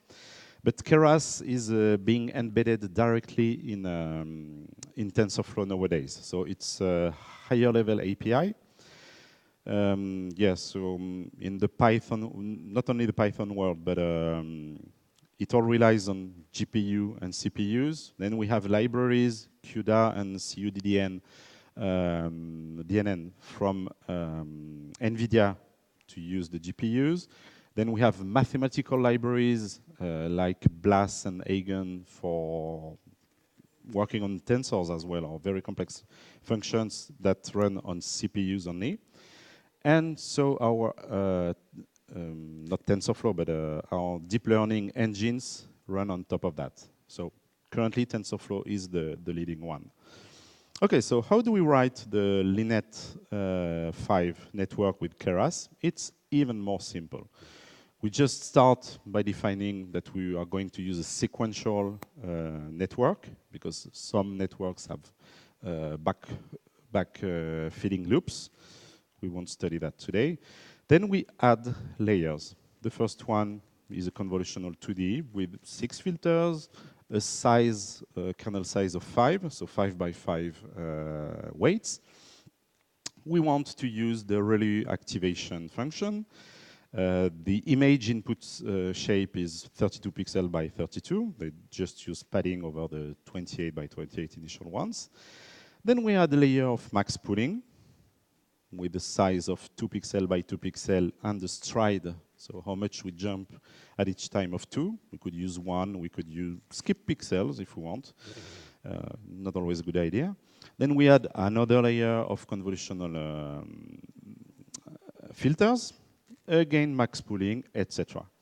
And in the end, we have to flatten all that because we have several layers, 16 if I remember correctly.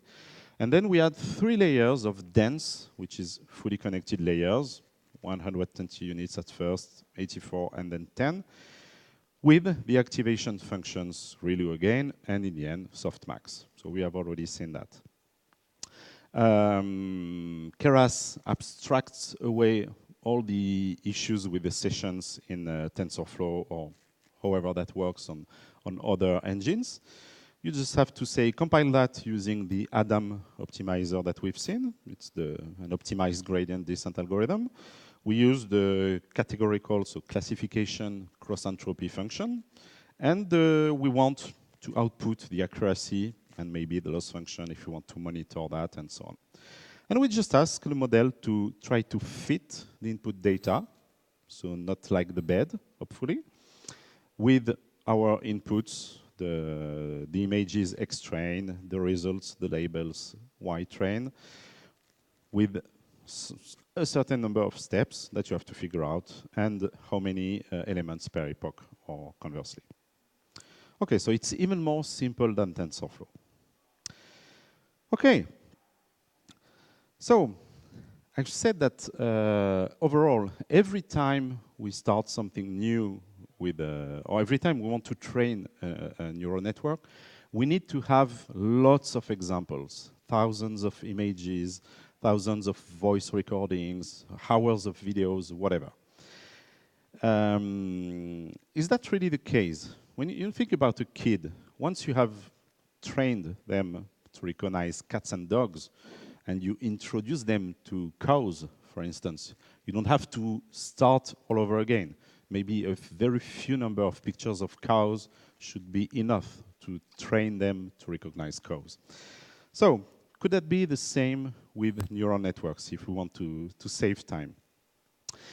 That's the point of transfer learning, actually. So the idea of transfer learning is exactly to start from a good working neural network in general, convolutional or whatever, and to repurpose it for another purpose. So here I kept the LeNet5 network example because it fits on screen, but in real life, we use nowadays more complex networks, of course. This one is only good for digits, nothing more. So, actually, most of the very efficient networks that have won competitions, or at least were classified in competitions, you can find all their architecture and their weights. So after training on the net, they are published. For Keras, you can even download them as packages. So all the ones that I have shown, LeNet, of course, and all the other ones, you can download them, so you don't have to retrain them. You can also download the examples from the ImageNet or whatever database. But you don't have to do that by themselves. So the idea of recycling a neural network is to retrain this network for another purpose by freezing the first layers of convolutions. These layers are supposed to recognize relevant shapes in the end. First strokes, little edges and so on, and in the end, the relevant shapes. And we want to recycle this ability that was working on cats and dogs to recognize cows, for instance, or flowers or whatever. So in Keras, for instance, it's very simple. For each layer, you have a property trainable or not. It's a Boolean. You say false. OK, I don't want to retrain. I don't want to change the weights in these layers. But then I will retrain the network starting from the weights it has already found from whatever classification purpose. And I will retrain that on my set of examples, flowers, for instance. We use the same algorithm every time, so nothing new. And it's supposed to be very fast when you recycle things. OK, we've talked a lot about training, how we train networks. But then, how do we use them in real life? Well, in production, that's called inference. And it's very simple. We just have to load your data. So I found this nice animation on the net. I will give you the address in details later on. So you just inject your image in the network, then it will compute weights. Some neurons will activate with respect to activation function and fire other neurons. And in the end, you have your classification. So it's much faster to use a neural network for inference than for training, of course. A training can take weeks, while inference can take milliseconds for an input. So in real life, you don't always need large GPUs and so on for inference. And actually, you can train a network using, for instance, TensorFlow on a large machine, export the structure and the weights, and then use that in a completely different framework, which could be TensorFlow.js in JavaScript, for instance. Which, OK, it's the same framework. But if you're a Java guy and you already have your code for loading images and so on in Java, you can use, for instance, deep learning 4J, which is a neural network library that you can also use for training. So it depends where you come from. If you are a developer doing deep learning, Java developer, maybe you could do everything with the deep learning 4J. If your inputs come from data scientists who are fluent with Python, they will end up giving you the structure and the weights of a neural network, and you can do whatever you want with it later on in production. Okay. So, in 3 hours, we haven't gone that deep, of course. There are many other interesting problems to solve with different techniques that are anyway based on what I've presented you. So, for instance, I talked about image segmentation. The goal is to find really different elements and have completely the shapes of these elements. The bicycle, the guy riding the bicycle, the cow in the field if there's one, and so on. Another issue is to do that in real time on video feeds. That's the basic requirement for automated cars, for instance. There are nice algorithms that I haven't completed the slides for that, but there are very interesting algorithms that really perform that in real time with a few, not much computing resources. The new topic research currently on image recognition, but probably not only, is capsule networks. The gist of it is that we started with a single layer of network of neurons, we can call that, which was not able to recognize shapes in completely because we forgot the structural information. Then we had convolutional networks which recognize shapes, and these networks are supposed to be tolerant to translations. So you can, that maybe you've seen strange pictures with pieces of cat eyes, cat mouth, but in a completely random order, like a Picasso painting. And the neural network was still recognizing that as a proper cat. That's because the convolutional is tolerant or independent to translation, but it's not tolerant to rotations, for instance. So capsule networks are other kind of architectures that are supposed to be tolerant to rotations. We haven't talked about recurrent neural networks that work on sequences of data, like speech or video for recognizing stuff. We haven't talked about reinforced learning, which is the funny one where you just let the system go randomly, try everything it can, and then just give rewards or punishments or whatever if it does something wrong. That was the technique used for the winning at Go. So, sorry, if you're interested in going further from what we have already seen, I have tons of suggestions of videos and MOOCs and books. So these guys, 3 blue, 1 brown. So if you want to take pictures, there's the URL in the QR code. They are making very nice animated videos on deep neural networks, but also on basic mathematics or physics functions. So they are short one, maybe around 10, 20 minutes.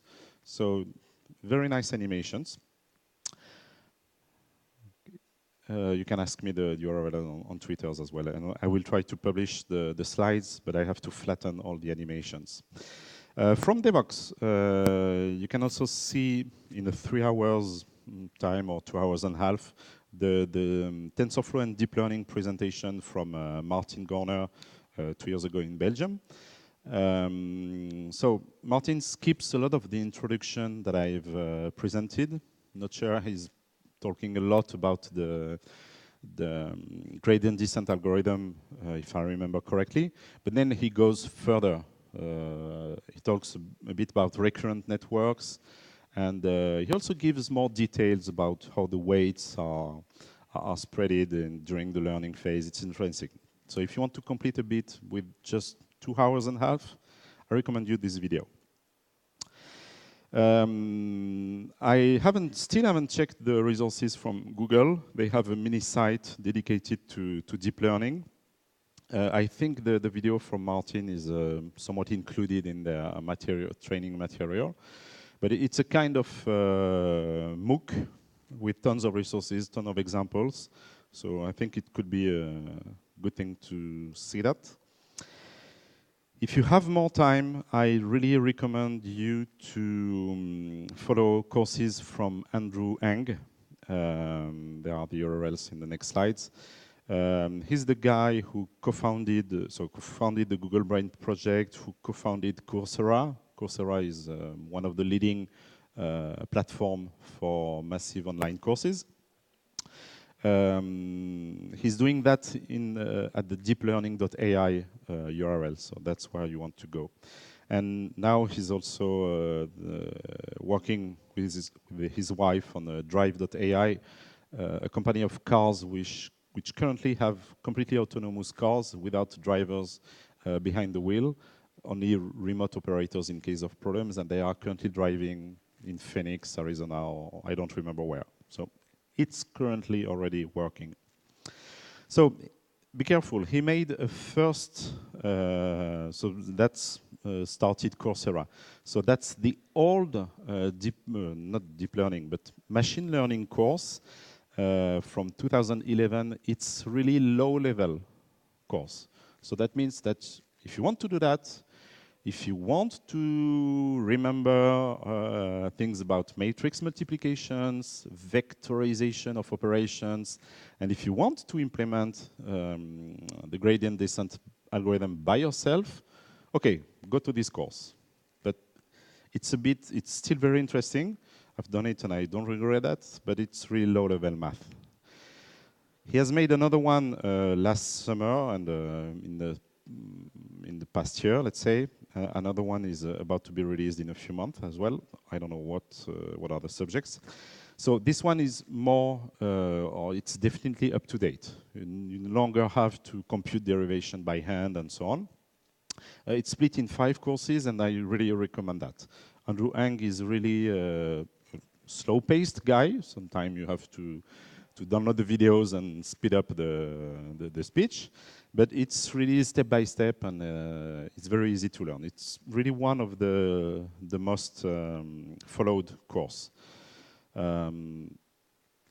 If it's free, I guess the material is free. And if you want to have certifications and maybe pass the exams, I don't know, you have to pay. It's something like $40, $50 per month or something like that. So if you're interested in that, you have no excuses. I haven't captured this website, but Fast AI is also told to have very good resources for deep learning in general. So if you're interested in autonomous cars, there's a large and long nano degree on Udacity, another MOOC platform. This one is supposed to last for 3 trimesters. So if you have 9 months before you can do this one. So I guess that's really if you want to be hired by a company that makes autonomous cars. They will all do in the end. But the first one is, I think, dedicated to computer vision. So it's maybe more general.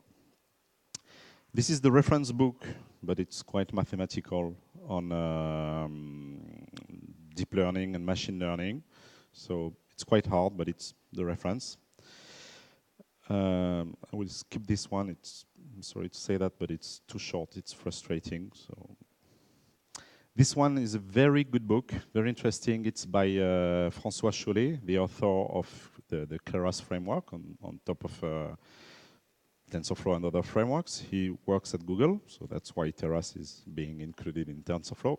And this book is very nice reading. There are tons of examples. It's not too heavy, but it's really well explained. So if you want a book, I really recommend this one. If you'd like to do something really specific to computer vision, this guy at this URL has a blog with tons of very interesting articles. So really specifics to deep learning applied to computer vision. And he has a MOOCs, which is also very well rated on the net for computer vision. Okay, looks like I hurry up this time. So that means that we have more time for question and answers.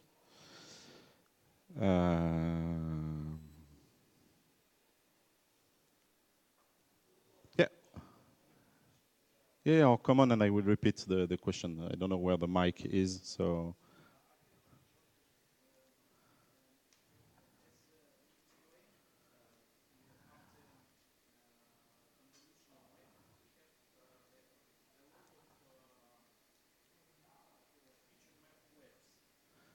Yeah?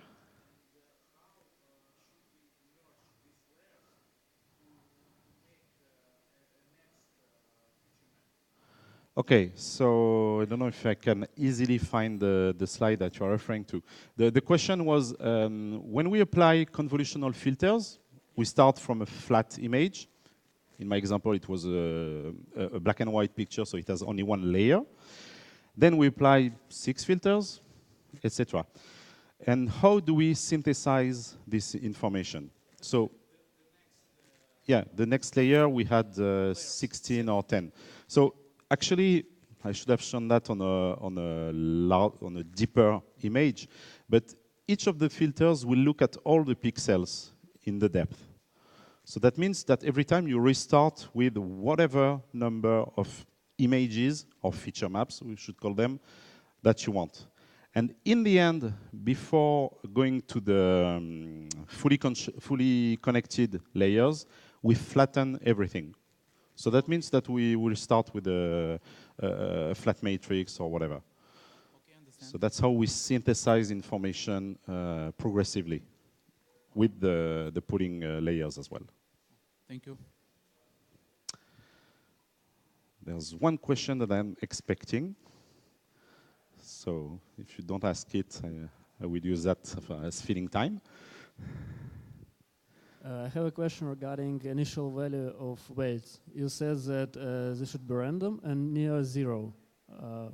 What is the initial values? Okay, like so what is the maximum absolute values? Okay, in the very first example, when we had only one layer, so the question is about the initialization of weights. How do we initialize them? In one example, we put 0 everywhere, and in another one, we used normalized random, I guess that was the name of the function. So in the very first example, all the, so when we had only one layer in our network, all the neurons, let's call that neurons, were directly connected to the output, okay? So, and to all the inputs, of course. So that means that we had a value of reference that was different for each and every neuron to inject in our backward propagation. So that means that we didn't care about the initial values. We could put 0 everywhere because all the neurons had a different output. When we do that on the 5, if I remember correctly, deep neural network, the fully connected one, not the convolutional one, then how to explain that? At least we should start maybe from the beginning, so in this side for you. The neurons are all connected to the same input. So if you initialize everything to 0, you are computing the same function every time. You will have the same derivation, so you will have the same gradient. Sorry, I caught a cold, so I guess that's the end of my voice. Good. So you will have the same gradients, you will perform the same adjustments with the deltas and so on. So there's no point in having several neurons for that. So you want to break this symmetry right from the beginning. That's why you want to assign random values around 0, because you don't want large values in a neural network. You want to have normalized values, actually. And the specific part of this initialization is that that's a general rule. You also want your random repartition of values to match a Gaussian distribution, so the bell curve. So that's the point of this function, normalized random, or I don't remember the name. You give it a sigma for the width of your bell curve, of your Gaussian distribution, and it will generate random value that fits this distribution around 0. And then you break the symmetry. All the neurons start initially at the very first step of your algorithm with different values, and then they will diverge depending on the feedback you want to propagate. and they will find different weights. That's the point. Thank you. And I forgot also to mention, when you want to put your network in production, that's also, you can also reduce, compress its size by getting rid of neurons whose weights are all too near to zero, for instance. So you can save some computation. Maybe quite a dirty question. We were talking about neural networks which were trained for a week and used for whole life. And what if we want to train it for one more example? If network is already trained, should we retrain it from scratch? No. So that means the question, if we at T0 we had a neural network that was working pretty well on our set of on our training set, validated on the test set, but then we learned new things. So that's very important actually. You have to update your neural network values if you don't want to try other architecture. You have to update them with new values, because probably there are things that weren't recognized at first. So yes, you have to retrain it, but then you start with the current weights, because they are already good for some purpose. You don't want to restart from zero or random zero, etc. Except if you want to try another architecture. So yes, the retraining is very important. So I simply add some new examples to the training set?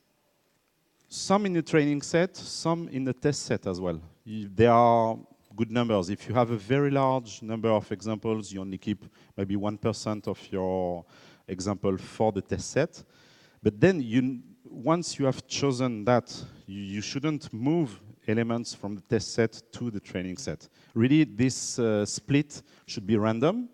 Once again, it should match a Gaussian curve, a Gaussian distribution, standard distribution, meaning that if you have numbers, you shouldn't put all the 9s in the test set.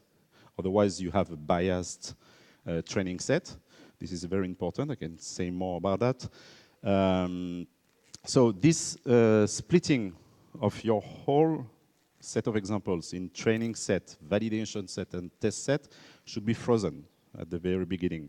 And if you have new examples, you redispatch them, hopefully by respecting the Gaussian distribution, and you dispatch them accordingly in your 3 sets. Thanks. And input bias, there was a question over there. Input bias is very important. As I said in the very beginning, for machine learning in general, if it's trash in, it's trash out. So if your training set is biased, if you forgot about some things, if your input set doesn't reflect reality, you will find the same bias in the end. We have 2 good examples. I think the first one was from Google. One of their image recognition set had not enough black people. So they were mixing black people with apes, just because of the color of the skin. Okay, and a more recent example was from Amazon. They tried to apply deep learning to recruitment. So they fed their system with the data they already had. Unfortunately, they tend to hire more white males than women, etc., and so on. So the network has been trained with that, so it had a bias towards recruiting white males in the end, and trashing women, people from minorities, and so on. So the problem of bias in inputs is very important. Yep, I have a question. Thank you for the deep dive. I wanted to ask about the algorithm of random forest as alternative to gradient descent. Is it used in deep learning or something like that? XGBoost, random forest? So the question is, I'm sorry. The question is, do we use random forest algorithm, which is a way to cluster a set of inputs, to group them by affinities, let's say, in deep learning? No, random forest is a technique for machine learning which is not deep learning. Deep learning is only a subset of machine learning, which involves neural networks, convolutional with tons of architecture, but that's deep learning. So they are not used for that because it's different techniques. But in real life, actually, we don't use neural networks everywhere. If we think about, so there's a nice article that I wanted to link from the director of AI research at Uber, or Tesla. So he coined the term software 0.0. So his point is that for ages, we've been using if-then-else constructs, like I said in the introduction. And his point is that over time, we will replace this kind of code with neural networks. But then we'll still have decision trees in the end. And to generalize the answer, techniques like random forests and further works based on random forest, they can still have their interests for some solutions. So for the time being, neural networks are not always the perfect solution. So that's the problem with being a data scientist, is that you have to know tons of different techniques. Yeah, but so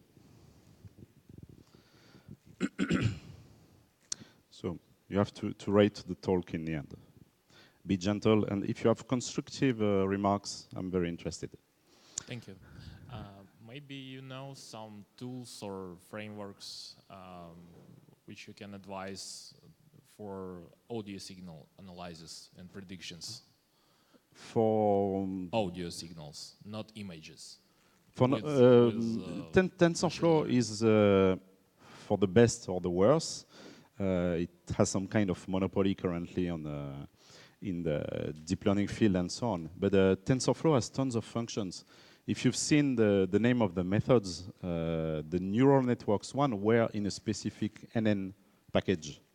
So you have tons of other methods and algorithms in there as well. And so I'm afraid that if you want to do other kind of research or playground or whatever around machine learning, you will have to go for Python. And then there are tons indeed of libraries. You have the bottom layer is NumPy for numeric computation. Then you have the C-kit, SCI, so scientific kit.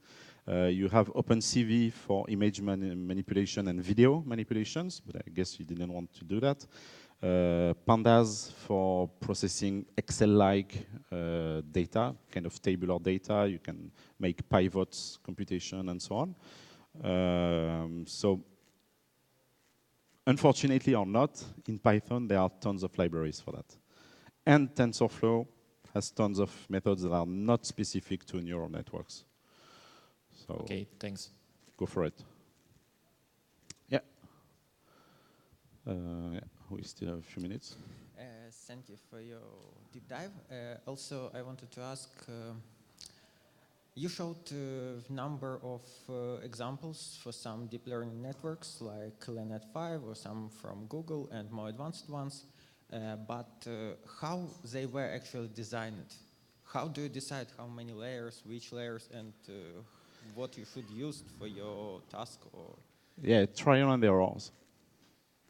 So it's just try and fail and try again? Yeah, there are techniques, so there are metrics, let's say, to analyze how your neural network is learning. Once again, you want to check, for instance, that weights match a standard distribution, so you can monitor that. There are problems like vanishing gradients. When you have very large networks, you tend to lose the gradients. You end up having either very large gradients or gradients very close to zero. So there are techniques like loop back cycles to reinject or to skip some layers. You may have seen that on one of the images. There were jumps. So you can use metrics to figure out what is going wrong, but then it's really trial or errors. And you can, if you have the computing power for that, you can try several training in parallels, apply your own algorithms like genetic algorithms to breed different networks between them, and hope that the children, the offsprings, will be better. There are libraries that automate that. They also automate finding the hyperparameters, because that's a multi-dimensional problem that you have to solve other multi-dimensional problems. So it's a bit recursive. There are libraries for that, but it's really an iterative process. And there's something I also didn't mention. I wanted to add a slide, didn't have time, about how simple it is in real life to use neural networks. So of course, this was a deep dive that focused on the basic algorithms. So that's why we had derivatives and so on that you will never use in real life. But even designing the architectural network itself, you may not have to do that. So there are. So now it's a trend. It's still in beta in some providers, like maybe Amazon, or I don't know. I shouldn't talk too much precisely, but the cloud providers like Google, Amazon, IBM with Watson, even SAP is doing something like that, but maybe less generic. They have artificial intelligence as a service. So for instance, for image recognition, you can feed them your training set. It will, I guess, I don't know if it's documented, but I guess it will recycle one of the already trained networks. So, and it will retrain it on your set, and then you will get back a trained network with all the structure for your training set. So you may not even have to use Python or whatever on your machine. And it's applicable for voice recognition and so on.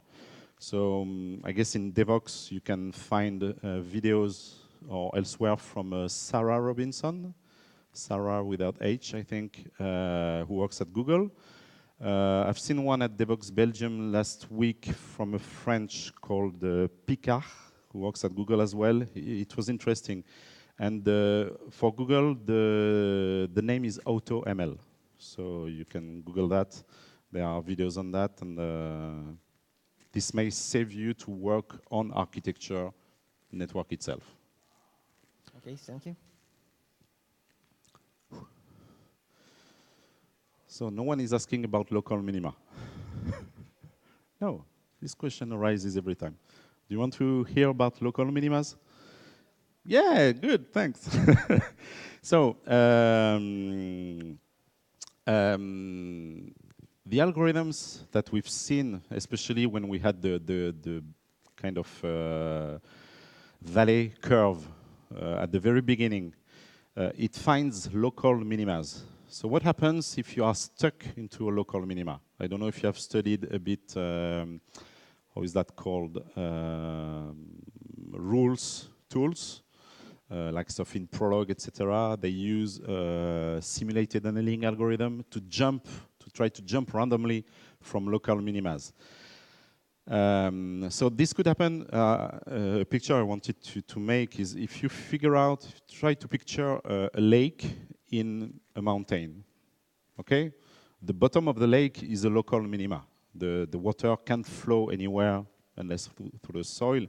If there's a river that goes out from the lake, the water would have to jump over something, otherwise there wouldn't be a lake, to get down the river to the ocean or the sea or whatever. So that's a local minima. And our algorithm seems to be have the risk to be stuck in a local minima. It doesn't in practice, and either this is solved also by random jumps in optimized version of the gradient descent, or according to some people, the point is that if we think about a really multidimensional problem where we have tons of axes, there's always a way for the cost function to progress, maybe only on some axes, but it will in the end get out of the local minima. So in practice, we don't have local minima issue. And it's funny because there are things that mathematically seems impossible or incorrect or shouldn't work, which actually work for neural networks.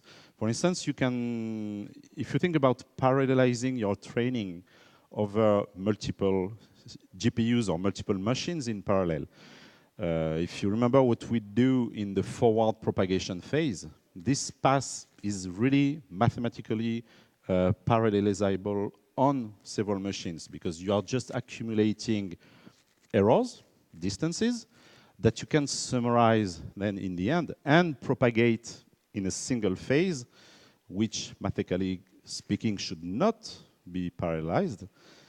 You can do that in one phase, which is a fast phase. But actually, some people have tried to parallelize that as well, and in practice it works. So really the deep learning and neural networks, it's a kitchen. You have tons of ingredients, many stuff to try, and even mixing salt and sugar is not supposed to be good, but that's the base for Asian cuisine, for instance. So it works in practice.